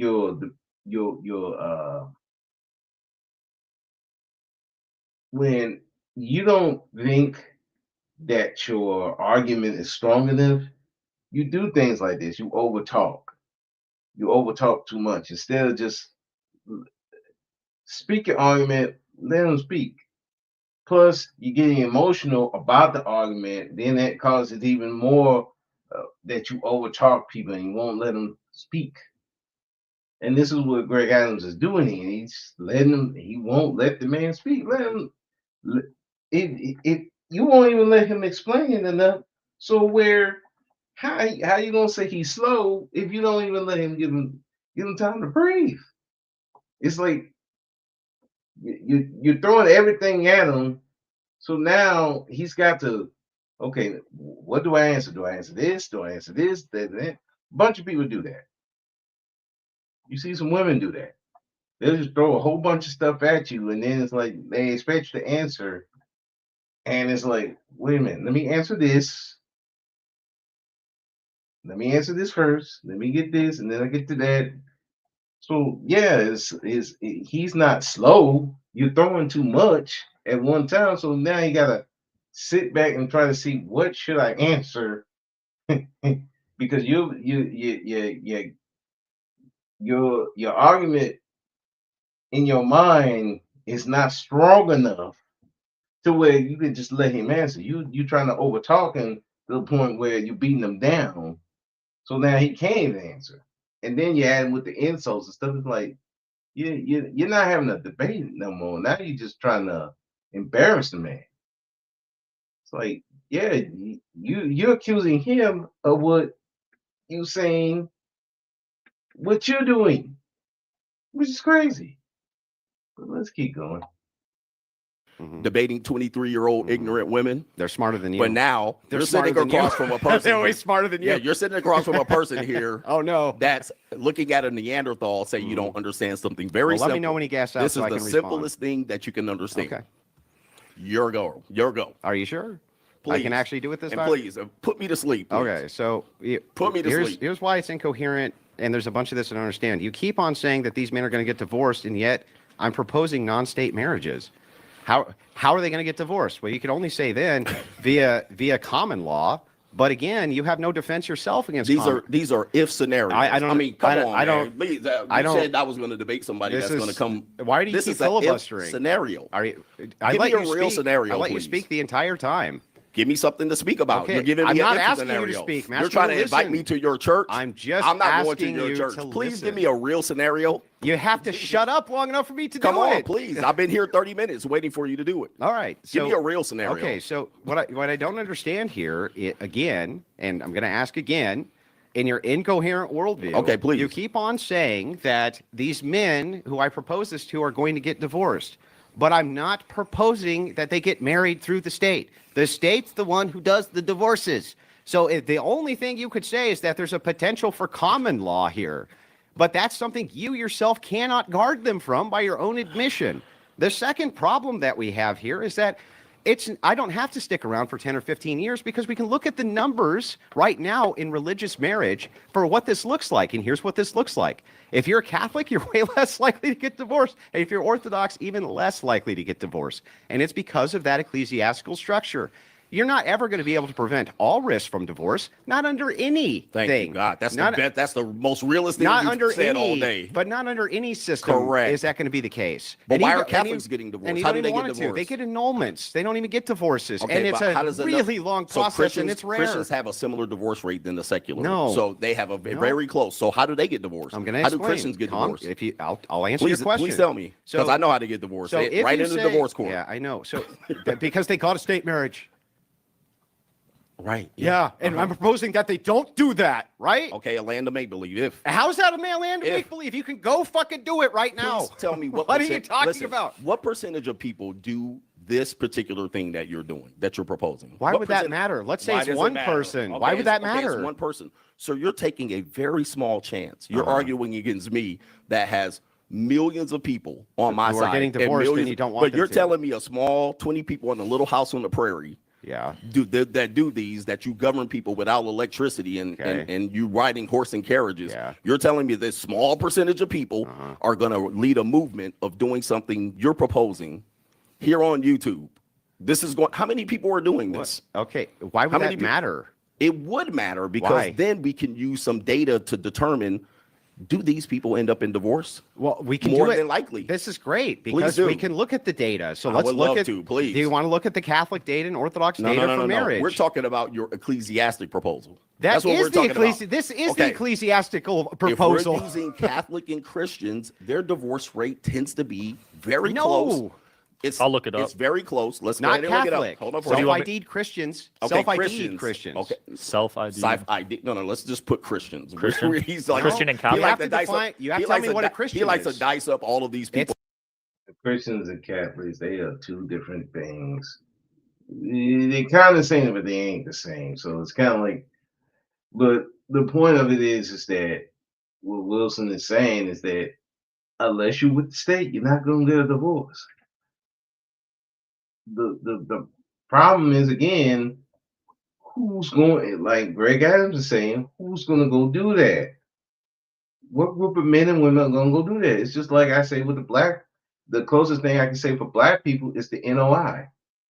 Who's going to go to involve themselves in the Nation of Islam? It's not a lot of people that's going to do that. The black people in particular, they ain't leaving that Bible. They not leaving the Baptist church. That ship has sailed. Hell, they ain't even go, it's more women in the Baptist church than the men. So if the men ain't even going to the Baptist church, what you think they're gonna go to the NOI for? They're not going there. They're just doing them. So I'm getting what Greg Adams is saying is like most people are not gonna go do that. However, Wilson is saying that if you do my way, you're less likely not to get. You're less likely to not get a divorce. But Greg Adams not hearing him, and he said, "Yeah, we have actual proof that this is happening." But again, yeah, there's a lot of proof. They don't have a high rate of divorce either. But how many are going to do that though? It's Well, and important. listen, I would love to go to your church one day. I would Okay. be a wonderful guest, and I would love to thump the Bible, and I would love to say a prayer with you. However, this conversation is entering Can we into pull up my screen? very much a Sky Daddy conversation, which All right, we got then it's about Who belief. brought up Sky Daddy? You. It's, you Yo, You brought it up we about got the the divorce rates ecclesiastic pulled up right marriage. here. That's not. You brought that up. What is that? So that is a religious if argument. you're an which lowered atheist, you people should in be a able religion. to Okay, listen, contend listen, with that. A lot of dude. people would not want to do that. You're telling me a small percentage Who of people are going to cares? do this. We're talking about mitigating the rates of divorce. It now, doesn't matter how many Can do we it. move forward from this one? We agree to disagree. No, we Can don't mo- agree to disagree. Okay, I need so you want to counter keep it here in your arguments. land of make a I want make-believe. counter No, I'm arguments. not going to argue in your land of make believe. Yeah, because you can't. You have no counter because it's arguments. ridiculous. It's You don't have ridiculous. one counter argument. Here's a counter argument. Okay, what is it? There's no God in marriage. How many times do I have to say that? That's an If you assertion. end It's up- not an argument. If you end up in divorce court, God doesn't matter. None of this matters. That's real. That's the realest argument that you can possibly hear. Soon as How do you end hold on up for in a second, hold on. divorce court without the state? Hold on for a second. Hold on How? for a second. Hold on for a second. I'm going to tell you how. Okay. In the 1940s, which you so love, I don't know why you don't live there. You look like you live there. You're dressed like you live there. They Here's wore the problem. hoodies and Hold on jeans for a in the second. 40s, Hold did they? hold on for a second. Here's the problem. Okay. These people, under your authoritative, godly marriage, Yeah. still got divorced at high rates No, they once didn't. no fault divorce showed up. It started at 25%. Then by the time you get here, it's close to 40 and 50%. It's still prevalent. I'm giving you the reality That's here. not the You're reality. trying to drag me back over here to Little House on the Prairie. It's not working. It's not going to work with me. How about this? How about a counter argument? If Can I get one traditional of marriage, those? I gave you one. What? I mean, come on, man. What is the Come on, counter man. argument? Come Listen, on, man. It's not a listen, counter listen. argument. What's the counter argument? There's no God in marriage, and divorce That's an court, assertion, not there's an no argument. God in divorce court. That's not an I assert argument. that there's no Okay, well, God there in is a divorce God court. in divorce court. Argument defeated. Exactly. Argument defeated. Yeah. Oh my goodness, It's boy! so All right. Do you silly. need your sandbox outside? Did you miss your toys? It's just Did you not get a ridiculous. nap? Like, Here's a I problem. want an argument, This is the dude. absolute argument. Okay. You're trying to drag me to church. I'm taking you outside of church. You can't combat it because you want to battle inside the church. I'm not letting you. So let's get back to the I state. don't care if secularists get married. Let's get back to the state What do you mean? and that divorce rate. Did you find out the numbers? Yeah, I pulled it up earlier, but I'll pull it up again. It's up on the screen. Can you guys see this? Catholic, 19 to 25%. Mainline Protestant, 30 to 35%. Evangelical, 26 to 33. That's up there. Now, pull up That's up there. Orthodox. 40, Orthodox. 33, 34, 30. That's pretty high. Orthodox divorce rate. Let's see. 17 to 20. I see average 33%. That's US U.S. average. That's all evangelical adults. Protestants. That's with the It says coalition of Orthodox all adults of them. ever divorced 17 to 20. U.S. Yes. adult average 33%. Yeah, so they're much lower. It says in the U.S. 33%. The They're Orthodox ever divorced, that's worldwide. Yeah, they're much lower rates. Okay, but you're saying that they can't get divorced. That's what you said. Oh, bro. You said, is that what you said? The whole You point said here is they- I think he missed the point. He said if they're not with the state, they can't get divorced.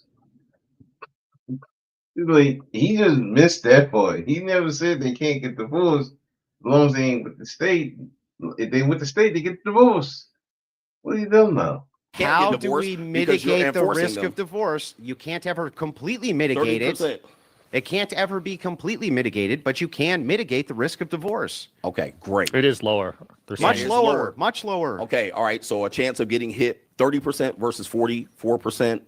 This doesn't defeat the argument. Those It does defeat the divorces, argument. Those divorces happen in the court of law because no divorce cannot be right. reported in So not this that's is not in the great. court of law. Actually- so what is the divorce Yeah. that happens outside of the court of law? If it's 33% Mm-hmm. in the court of law with your Orthodox ecclesiastic marriage, what is it outside? Even what is lower. it within that? It's even lower. Okay, so add that 10%. yes. No, now no, we're no. at 40%. No, you wouldn't add whatever. that. You wouldn't add 10%. That's the legal what are divorce. you talking Hold on for a about? second.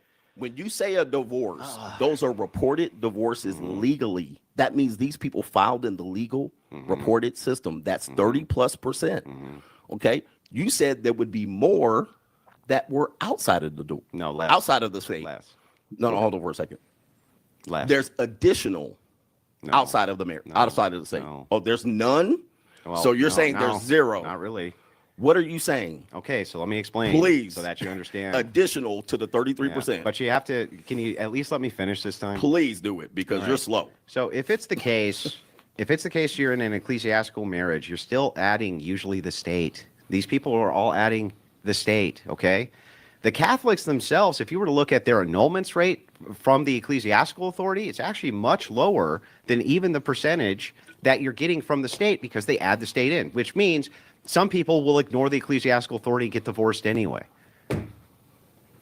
That's exactly what I've been telling you. The entire Nobody time. And ever then what- argued that. Exactly. But so We're how do arguing you about mitigate? You're saying mitigating the mitigating risk. Mitigating Seems the like there's risk. Still a risk. No, it would mitigate the risk. So the risk is slightly lower. Much lower. Okay, that's not that much lower. It's The much divorce rate is lower. 40%. You're talking about 33% to 43%. No, we're not. We're talking about 20% to 35 to 40%. Okay, so that's lower. Yes. Okay, that's all you got. Now, here's That's the all I problem. need. That's not all you need because there's still risk. How do you? at this Nobody particular said point- there wouldn't be risk. Exactly. You So can't at this mitigate particular risk point- for anything 100%. It's not possible. Exactly. So now, why are we telling men to get married? at that Because you particular have point? to, because everything is a cost benefit analysis. Your issue's not marriage. Your issue is with mitigating At the risk. this point, it's not marriage. It's This is the only. mitigating- This is the, hold on for a second. Can I say this?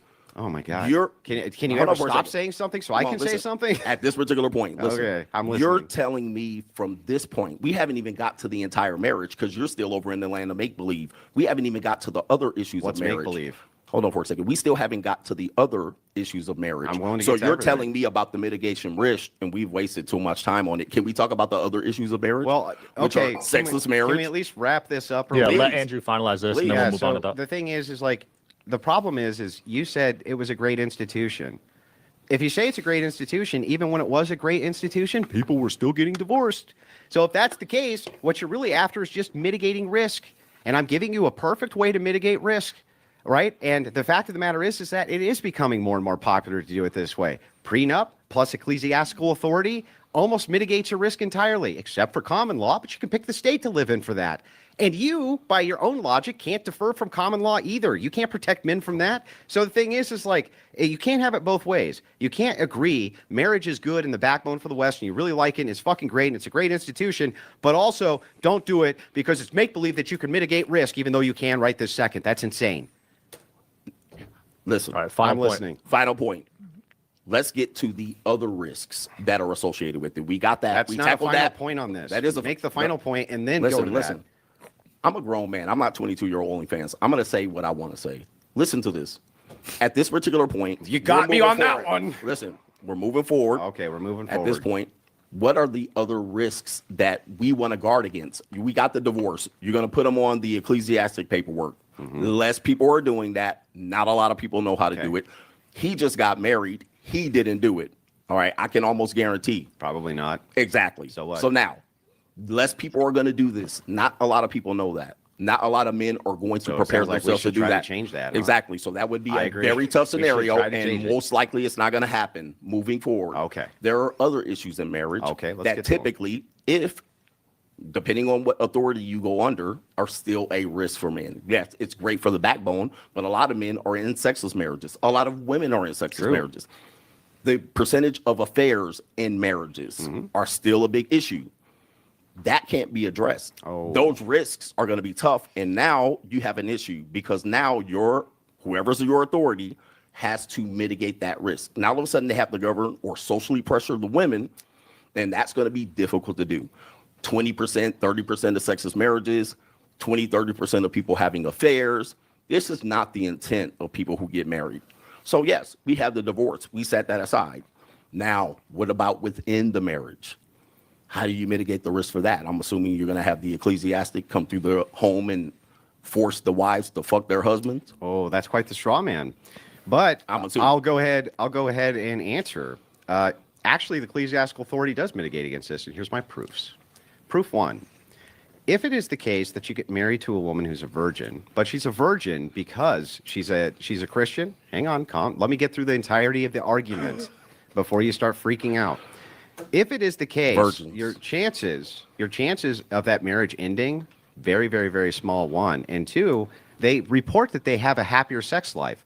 This is actually the case with the decrease in body count, which generally comes with the more religious people, meaning the more that you take your religion seriously, the more that you pray, the more that you engage in that whole ecclesiastical authority thing, the less likely it is you step out of your marriage, significantly less likely. The less likely it is that you end up in a sexless marriage.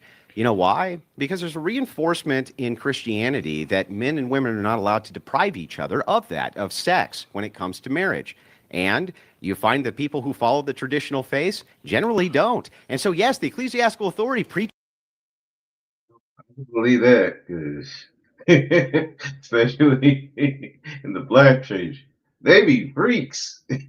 We know that. Jesus Christ. Jeez. I can tell you personally, my ex-wife. She was a church girl, but she was also a freak. Matter of fact, we went to a swinger party. After that, we went to church. Yeah. So, but yeah, I can agree with that because you wouldn't want to deprive your wife of, because not only just because of sex, because sex is also intimacy. So yeah, in the marriage, if you are following the religion, if you're taking it seriously, then yeah, you're gonna be more likely to want to please your wife and please your husband. You wouldn't want a sexless marriage. However, with that is that if you know that your wife or your husband is sick or something like that, you be more understanding and more forgiving of not having a sexless man of having a sexless marriage, because you understand, hey, he's sick, she's sick, work, whatever. But once everybody get well and everything, yeah, the sex life get back. But the thing of it is, when you talking about outside of that, yeah, you're more likely, people gonna be more likely to cheat. Yeah, especially if they ain't taking it seriously. It, like you ain't really taking it seriously. Yeah, you'll say that. Oh yeah, I'm celibate. Oh yeah, I'm a virgin. Or yeah, I'm saved or whatever. But nah, you it's just a front. That's the thing. But you got a lot of game players. Like there was this one girl that I dated. Oh, I'm church saved and all that, and we talking on the phone. Next thing you know, I see these naked pictures coming from.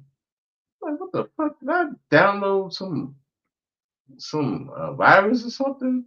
And I'm like, I ain't looking at no porn. And then I'm like, wait a minute, this coming from her. Now she telling me she want to be saved and all that stuff, but she's sending me naked pictures of herself. And I'm like, hey, what's this? Oh, I just want to make sure you want to be with me, and like, I'm like, what the hell is this? Then she wanted me to show me a naked picture. I sent her a naked picture of my foot. I'm like, this is a buzz killer. I'm like, dude, if you that kind of freak, just be that kind of freak. But you ain't that type of freak. Let's not play these games. And what happens is a lot of people be playing games in these marriages. Now I also said about the whole thing with the women. A lot of these women not satisfied in marriage. Most of these women don't even know what they want. Most of these women got been abused. They've been sexually abused. They've been I don't want to say, they had a lot of experiences, and they're not willing to have that conversation with their partner. And sometimes because the partner don't really make them feel comfortable enough to have those conversations. Now I know with my ex-wife, we had those conversations. We had them because I'm not a judging person. I'm like, listen, you done some things, I done some things, and I can have that conversation with anybody.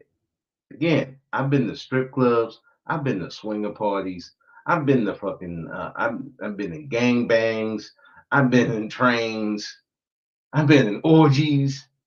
There is nothing anybody can tell me sexually that will shock the hell out of me. I have seen things. I ain't gonna discuss them in this, but let me be clear. I've seen things. I've seen a lot of things that will make y'all flip your minds. So there's nothing a woman can come to me with that won't make me just flip the fuck out. But it got to be in the context of, if we're talking about sex, okay, let's talk about sex.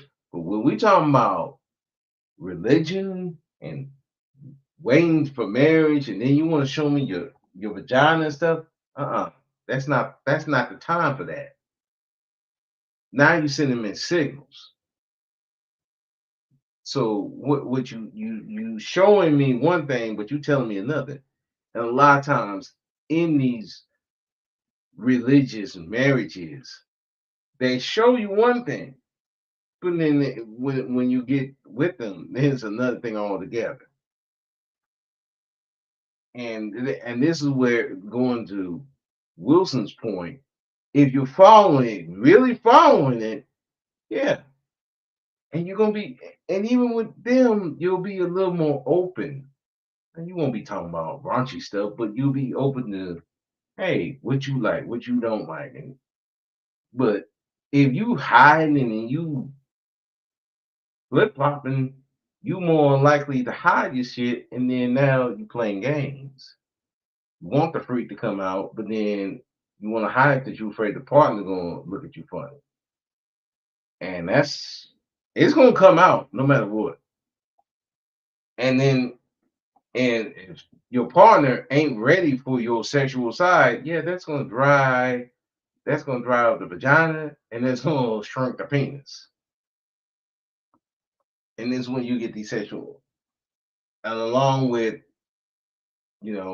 job changes, health changes, you know, you get stuff like this. You're in a sexless marriage, because you forget why you're here. You're here to make sure your partner good. You're good. Your partner good, whether you're the man or the woman. Make sure they good.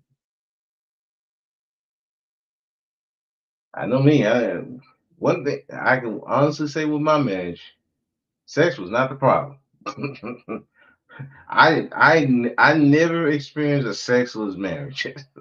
Shit. Even after the marriage went away, shit. we weren't that sexless. I can give you that one. But even then, like you say, in a religious marriage, you can't even prevent that. So it's kind of like, it doesn't mitigate it. I mean, it mitigates it, but it doesn't erase it. Teaches that from the pulpit. Sorry, lady, you gotta fuck your husband. That's part of God's law. Yeah. What do you got for him? Go out and just fuck everybody? What are you going to do to mitigate? By the way, you're at the mercy of the same criticism. You can't mitigate guys' girlfriends from fucking around on them any more than you could a person's wife. You can't mitigate them stepping out on them. You can't mitigate them treating them like shit. You can't do anything. At least I have a mitigation here. You have nothing. You have nothing. Just liberal degeneracy. Give me something you could do that would give any kind of fail-safe against this. One thing. I don't know what communities you live in, but your church pastor is going to be very busy walking in all of these bedrooms, preventing divorce and enforcing women to sleep with their husbands. Now, the first leap of faith that you have, hold on for a second. Oh, I heard you. The first leap of faith is virgin. Okay, if we look at the stats, please pull up the stats of how many women qualify as a virgin. On virginity. You said that's virginity. I'm just letting you know. You brought it up. In America? Now, in America, what women percentage qualify as virgins? All right, so you're going to say very few. So you know this. 7%, age 22 to 34. 7%. Yeah. Okay. Do you know what? So now we have. Do you know what a baseline for an argument is? That was the baseline. Yeah. You want to say now? Do we want to increase the body count? Yeah, I mean, because yes, if you're looking, that was the whole point of the baseline of the argument. So right now, if we can pull up how many women in Gen Z, because this is marital age women, would have a body That's count not the only lower than marriage. 5. No, because millennials now are we're also marriageably aged. What do you mean? okay. Millennials, younger Yeah. millennials. Yeah. Okay, because there's no point in older people getting married. They're not procreating. All right, they're gonna have 1 or 2 kids. Older That doesn't people help do us. procreate. Not that much. All right, That's they're gonna true, have 1 or but 2 kids. the All right, thing- listen. It said in the What Bible, do you in mean? your Bible, it says, Yeah. "Be fruitful and multiply," not add. All right, we're not adding 1 little autistic kid. We're multiplying. That would be All right? multiplying. No, it wouldn't be multiplying. Yes, Having it would. 1 little bread if you ass have kid. 3 and you have 1 more, that's All you right, multiplying. however, multiplying by 1. All right, that's So not an answer. multiplying. Okay, listen. We're multiplying Okay. by multiples. You know what I'm talking about. Now listen. Yeah, that is a you multiple Want, that the, we're hold on for a second. multiplying Hold on by. for a second. You want to convince me Uh-huh. that there's going to be women of low body count in this secular world we live in to make your scenario They're more work, to likely to- enforce women to have Yeah. sex with their They're gonna be husband more from like- the pulpit. Yeah. Do you see? Yeah. This is very strange. Well, I have from all a the data secular to back person. my. Show me from anything. a very small percentage. I mean, Uh-huh. it works in a podunk town. I don't Doesn't know where just you're work in a from. podunk We're town. talking about the metropolises. We're talking about major And cities. how is your And you're talking plan about going to mitigate virginity. that? How You're is your I plan asked going to you- mitigate remember, that? I don't know if you remember. I asked you. All right. And I This is the told question you. and you came back with virgins. No. And you came back with Oh my God. enforcing Why sex do from you the only get pulpit. half the argument? That's why you can't respond to my arguments. So let's do it again. If you want to Please. mitigate. Force women to have lower body You're counts. not, dude. How's it force? Go ahead. How's it force? You're the one enforcing sex. How with the is it? husband. How? do you How are we enforce using sex? force? How are you enforcing sex to the through husband from the social pulpit? pressure, doofus. The same way you would with Okay, everything. gentlemen, your wife is going to have sex with you because church reverend enforced her to have sex with God. you. Do you think? Okay, please pull up the chat. Yeah, pull His up the chat. suggestion is to Uh-huh. have a church reverend enforce you They're to not have enforcing burning it. desire to have sex with your Enforce husband. requires force. Enforce is a derivative of force. You can't enforce absent force. No one's saying force. This is how your sex is going to be had in his marriage. Uh-huh. It's through enforcement through the religious pulpit. No, it's gonna I mean, be this the is idea- 2025, if it's and we're the still here idea- somewhere on Little House on the Yeah, Prairie. if it's the idea, To be fair, now Greg is just being a dick at this point. He never said that the church is going to enforce it. It's the people around the people that you go to church with. They'll probably enforce it through social, like anything else, like peer pressure. Basically, Wilson is saying peer pressure. Peer pressure is going to get these women to act right. Because if their peers is like, nah, you out of pocket, you need to shape up.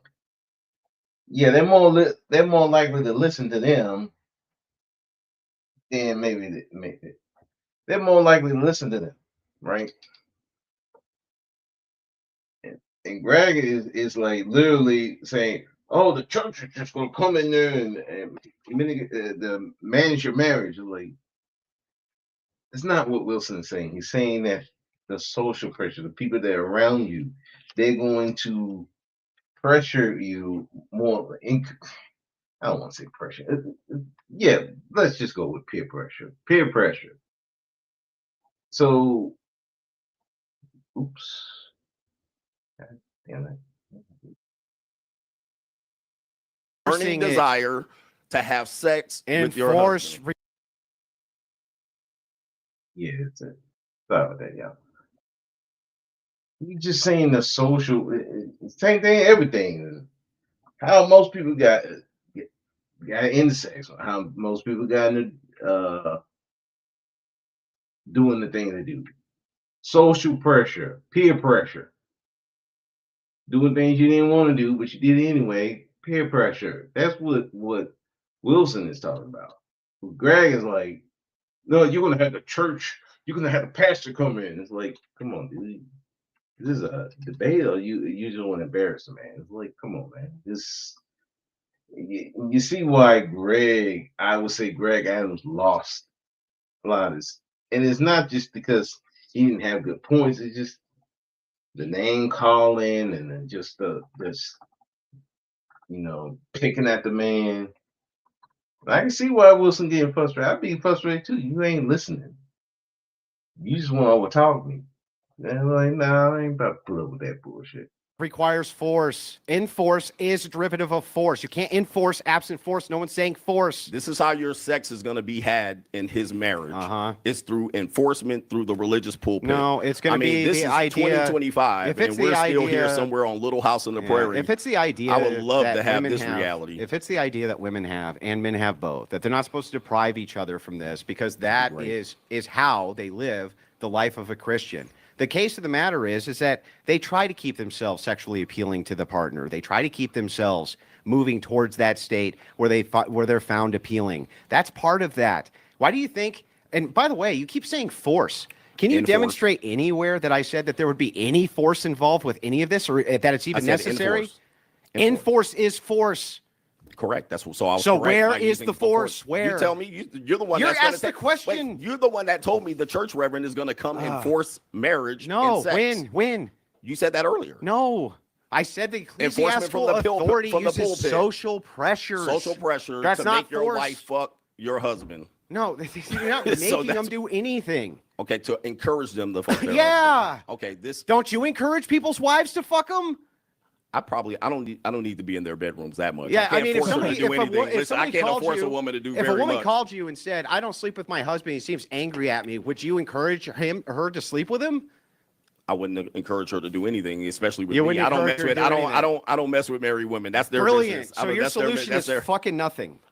Nothing. My solution is very clear. What is it? You're telling me at this Yeah. particular point that you're going to enforce through social pressure. Social pressure. That's not Hold on for a force. second. Social There's no pressure enforcement.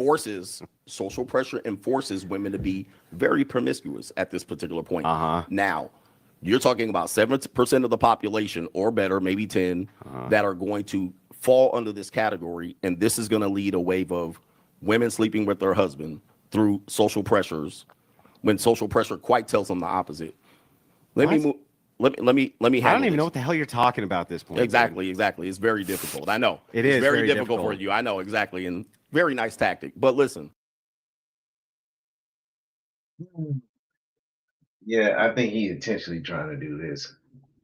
Wilson is saying under that religion, which is at least ecclesiastics, Catholic, within that group, they will have the peer pressure to pressure the women to have sex with. Don't deprive your husband. That's out of pocket. You're married to him. Give him some sex. Or if there's a guy, hey, bro, you need to, hey, take the wife to dinner or something. Get in the mood or something. You know, don't be just going out here. Oh, she ain't giving me sex. Let me go get a hoe on the side. No, we don't do that here. We ain't with that.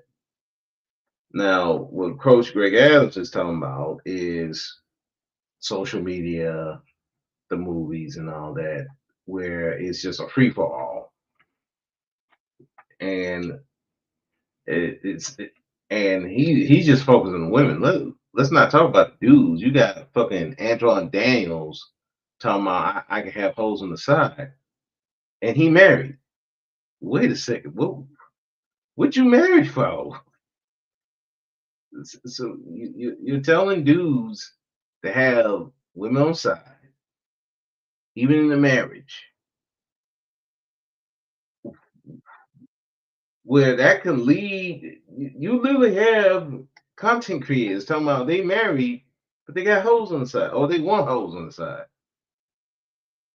Hell, you got content creators supposed to be married, but they having with virtual sleepovers with a whole bunch of women, and you wonder why that some of these dudes get caught up with these other women. Like one in particular that I don't want to mention, he up here cheating on his wife with another content creator. Same one he had those virtual sleepovers with. So yeah, I get what Greg is saying, that this whole thing of keeping it in your marriage and satisfying your husband or wife, it's not really there out there, but that's not what Wilson is talking about. He's talking about within the context of religion. Yeah, like I can tell you about my ex-wife, mother and father. I don't know they have sex, but their religion, you ain't about to be going outside of marriage. hell, they don't even talk about sex like that, to be honest. But I'm pretty sure they're not like go outside the marriage and stuff like that and go around bang everybody and all that. Shoot, listen, both both both of my brother-in-law, like I have three ex-brother-in-laws. Two of them married, been married, stayed married. One never got married, but he ain't got babies everywhere. I don't know if he do the sex thing, pumping and dumping. If he ain't telling me, and I'm not close enough to even talk about it. But I know that they don't have babies everywhere. The two that married, one had one daughter within the marriage. The other one, well, he never had children, but he adopted her son. And then, like I said, the other one never no babies anywhere. Even my ex-wife, like she wasn't a baby mama per se. I'm not gonna talk about but that's a dark story. I don't want to talk about that part. But she didn't have babies everywhere. And I wasn't the type. I'm not dropping babies in nobody I'm not married to. I'm just not gonna do that. I don't want separate families like that. I didn't want that. So it just depends on the people that you're around. You're around the right people who got the right mindset. Yeah, you're not gonna have a sexless marriage, and you're more likely not gonna get a divorce like that. It's not guaranteed. But I don't know. It's just like we're going with the whole thing in marriage worth it. And then we're trying to mitigate marriage, mitigate the risk of divorce in marriage, and mitigate the problems in marriage. And like, so there's you can't mitigate that. You can't mitigate problems. Your wife can develop a health issue. My wife developed a health issue, and I had to be a caretaker, which meant no sex for a bit. Now, I don't consider that sexless marriage because we didn't have sex because we just didn't want to. We just didn't have sex because she was sick. But even though sick for a minute, and even then we would try to get it in on some level. On some level. Just saying. But I don't think you have to be in the ecclesiastics to do that. You just gotta have people with the same mindset. Hey, we're gonna make this work. You need some sex. I got you. I'll get you what you need. You're gonna give me what I need, and we're gonna make it work. You just have to have a mindset, and you have to fight for that mindset. But you don't have to do that with the church. You do that for yourselves. But people got to be mature, understand their role in these relationships, and not be selfish, which is hard to do because social media teaches people to be more selfish than not. Let's continue. It's not a tactic. I'm trying my hardest to understand. You're taking a very small scenario to make it the large scenario. When I'm telling you the larger scenario is the reality, and you're telling me both if the reality. I do this, if I do that. No, this is a very small percentage. You're doing the same thing. I'm telling you about if what's you get happening. married, you may get a divorce. No, I said when. If this happens, then this may happen. We already looked at the statistics of it likely happening. Yeah, so that is likely to happen. First of all, even the statistics Can you pull up the at, statistics again? Pull up the marriage statistics. The divorces for the Christians. It's actually not likely, is it? In the United States, overall in the United States. So it only in order for it to work, you have to be white. You need to break a certain down income. by demographics. Hold on for a second. You need. You want me to break it down? So and social So you want to go. You want to go. In order for your marriage to work, they have to be white, Christian. They don't have to be white. Make money, and then also probably live in a certain region. If it's the case. Now, what if that's not the case? Because in the United States, I don't know where you live, but in the caves and hills the apparatuses. If you take the rest of the United States, they're highly not that. That is outside of those demographics. And don't you want to change that? What if they're outside of that? What if they're not white and Christian? Don't you want to change What if they're that? not Christian to make $100K? What do you suggest then? Yeah, so here's what I would suggest. If it's the case that in the black community, you have more divorces than in the white community, there's going to be contributing factors for why that is. I don't think that like black people are just ontologically different than white people, do you? Do you just believe like that at their core they're just ontologically different, or do you think that they're the same? Because if that's the case, if we're equal people and equal people groups, then there must be some other social factors which are relating to this that increase the divorce rate in the black community that doesn't exist yet in the white community. If that's the case, we Yeah. would specifically target those issues to prevent that from happening, right? We're going to do this What is across. it? We're going to do this across the board. Okay, Well, what would for- they be? For the black community, there's a bunch. One, you have a distinction in economic certitude. The second one is you got a massive abortion rate, which is super problematic.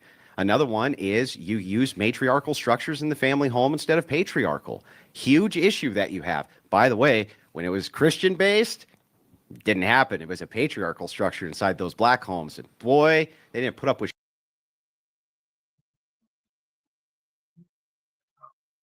It was more patriarchal with the men and stuff. It wasn't that patriarchal. I mean, if there was one that was patriarchal, then there was one that matriarchal, then it was both, and you know, so it's not really like it was that patriarchal. Dad ran everything, but yeah, dad was the authoritarian, mama was the easy one, but sometimes mama was the one with the whip and dad was just the cool guy, but you know. But yeah, the black version of the ecclesiastics and the Catholic is the NOI, the Nation of Islam. That group will be your group. But again, most black folks are not going to go with the NOI. So yeah, and even the white community, the divorce rate is even higher. Yeah, you see, I'm like, hey, you're not that far behind on the divorce rate. Ours is high. Don't get me wrong, but y'all are not that far behind, and it's starting climbing. As more you get out of work, yeah, that divorce rate gonna go up. And you talking about our abortion rate is high. Remember, we didn't have to go to we didn't go to Congress. We didn't have those Supreme Court judges voted in to make sure that our birth rates don't go down anymore. We're not the ones that went to the Supreme Court, filled up that Supreme Court so we can overturn Roe v. Wade. That was white folks. And even though that Clarence Thomas wrote the thing, I know again, 4 white men, 1 white woman voted for that thing to get overturned. Everybody was mad at Clarence Thomas. Clarence Thomas only wrote it. He couldn't make it happen. It took 4 white men and 1 white woman to make that happen. Why would if your if your marriage rate was that high and your birth rates were high, why would you need to fill up those Supreme Court seats? Why would this big backlash against abortion? It was because of black folks. White folks don't care if we abort our babies. They don't give a shit. Hell, let's be honest, they don't care if we having a bunch of babies to be real. It's just a talking point to get away from the fact how they stealing all the money, but that's beside the point. But there are other contributing factors to the fact that why our divorce rates are higher. It is not abortion. Abortion ain't even close to why we're in the way we are. Abortion is not even top 10 of why we the way we are. Abortion ain't even the issue. I don't even know why that was brought up. Abortion ain't the problem. It's the men. A lot of times, the men not having access to the type of jobs that they need, especially the corporate jobs. That's part of the problem. Add the war on drugs, add in taking all the way the industry, the industrial jobs, the jobs where the man can work there till he retire, get the pension, and he's taking care of his family. Took a lot of those jobs away. Then you flood the neighborhoods with drugs.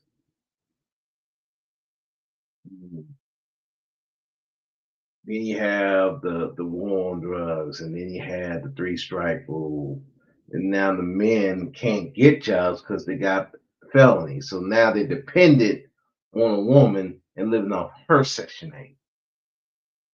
How you gonna have a patriarchy? How you hell fuck the patriarchy?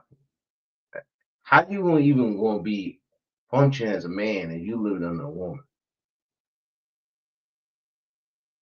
And that's not just because they were just lazy and they want to do that. Was a system in place putting them under that situation.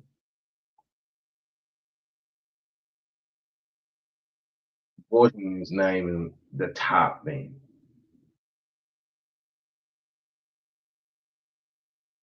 But I digress. Shit, not the case anymore. So you have multiple factors here which need to be addressed. I agree with that. Nobody ever disagreed with that, though. What we're trying to do is look at the mitigation of risk. And even for the black community, We handled that already. If the black community moves in to these conventionally traditional churches, they still will have the same ecclesiastical authority, which will assist them in governing their marriage that white people would have, and it would still assist with the mitigation of risk. What's the alternative? It's just degeneracy, right? The alternative is just like, well, just hump them and never get married. Well, what good does that do for blacks? What good does that do? It just leads to more abortion. It just leads to more degeneracy. It leads to high crime rates, and the single motherhood's out of control. So, like, what are you doing to prevent any of that? Nothing. Nothing. Tell me what? What? Okay, thank you. You said things that people have known for the past 45 years, You but I didn't answer the appreciate that. question. Hold on for a second. Thank you for contributing to a common conversation that people know, but you offer no other solution. That's great. Even Now, I here's did. a problem. Here's a problem with this. It's an if scenario. That would be great if we can go back to this. It would be great if we can go back and look at and say that blacks, when they were in the 40s and 50s, they had more stable relationships and marriages than even white folks. Here's the issue. Okay. Why stop at the 40s? Let's talk about 1863.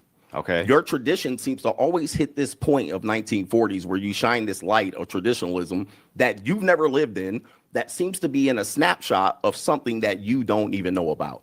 Then when I fast You're not forward even saying anything, dude. again, you're not listening. When I fast forward to 1970, Because it's gonna go. Oh, 2 hours. What is wrong with y'all? The question is married working or not marriage versus single life. Devon, yes, initially it was marriage worth it. It turned into marriage versus single life. That's why I put that there. That's what initially it was. But when you start talking about being single versus if you why get married at all, it's better to be single. You ain't gotta be tied down to the state. What you think that is? That when you ain't talking about marriage, then when you talking about being single, you saying his thing is avoid marriage altogether. So what do you think that is? Single life. So that's why I titled it the way it was. Okay? That's why.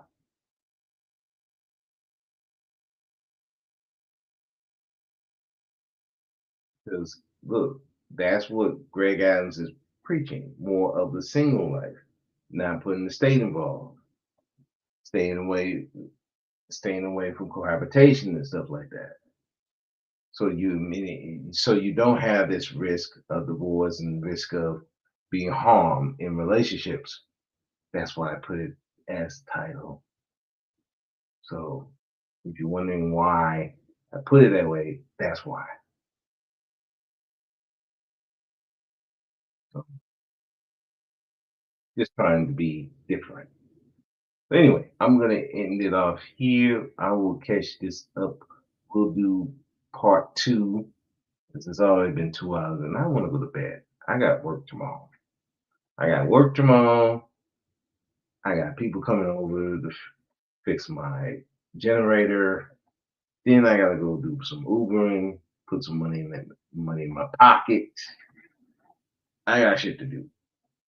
But as always, thank y'all for coming through. Thank you for straight to the point coming through again. Thank you, Devon Jenkins, even though, again, I titled the way I did for a reason. But thanks for your input. And with that, I am out. Y'all have a good one. See you next time. Peace.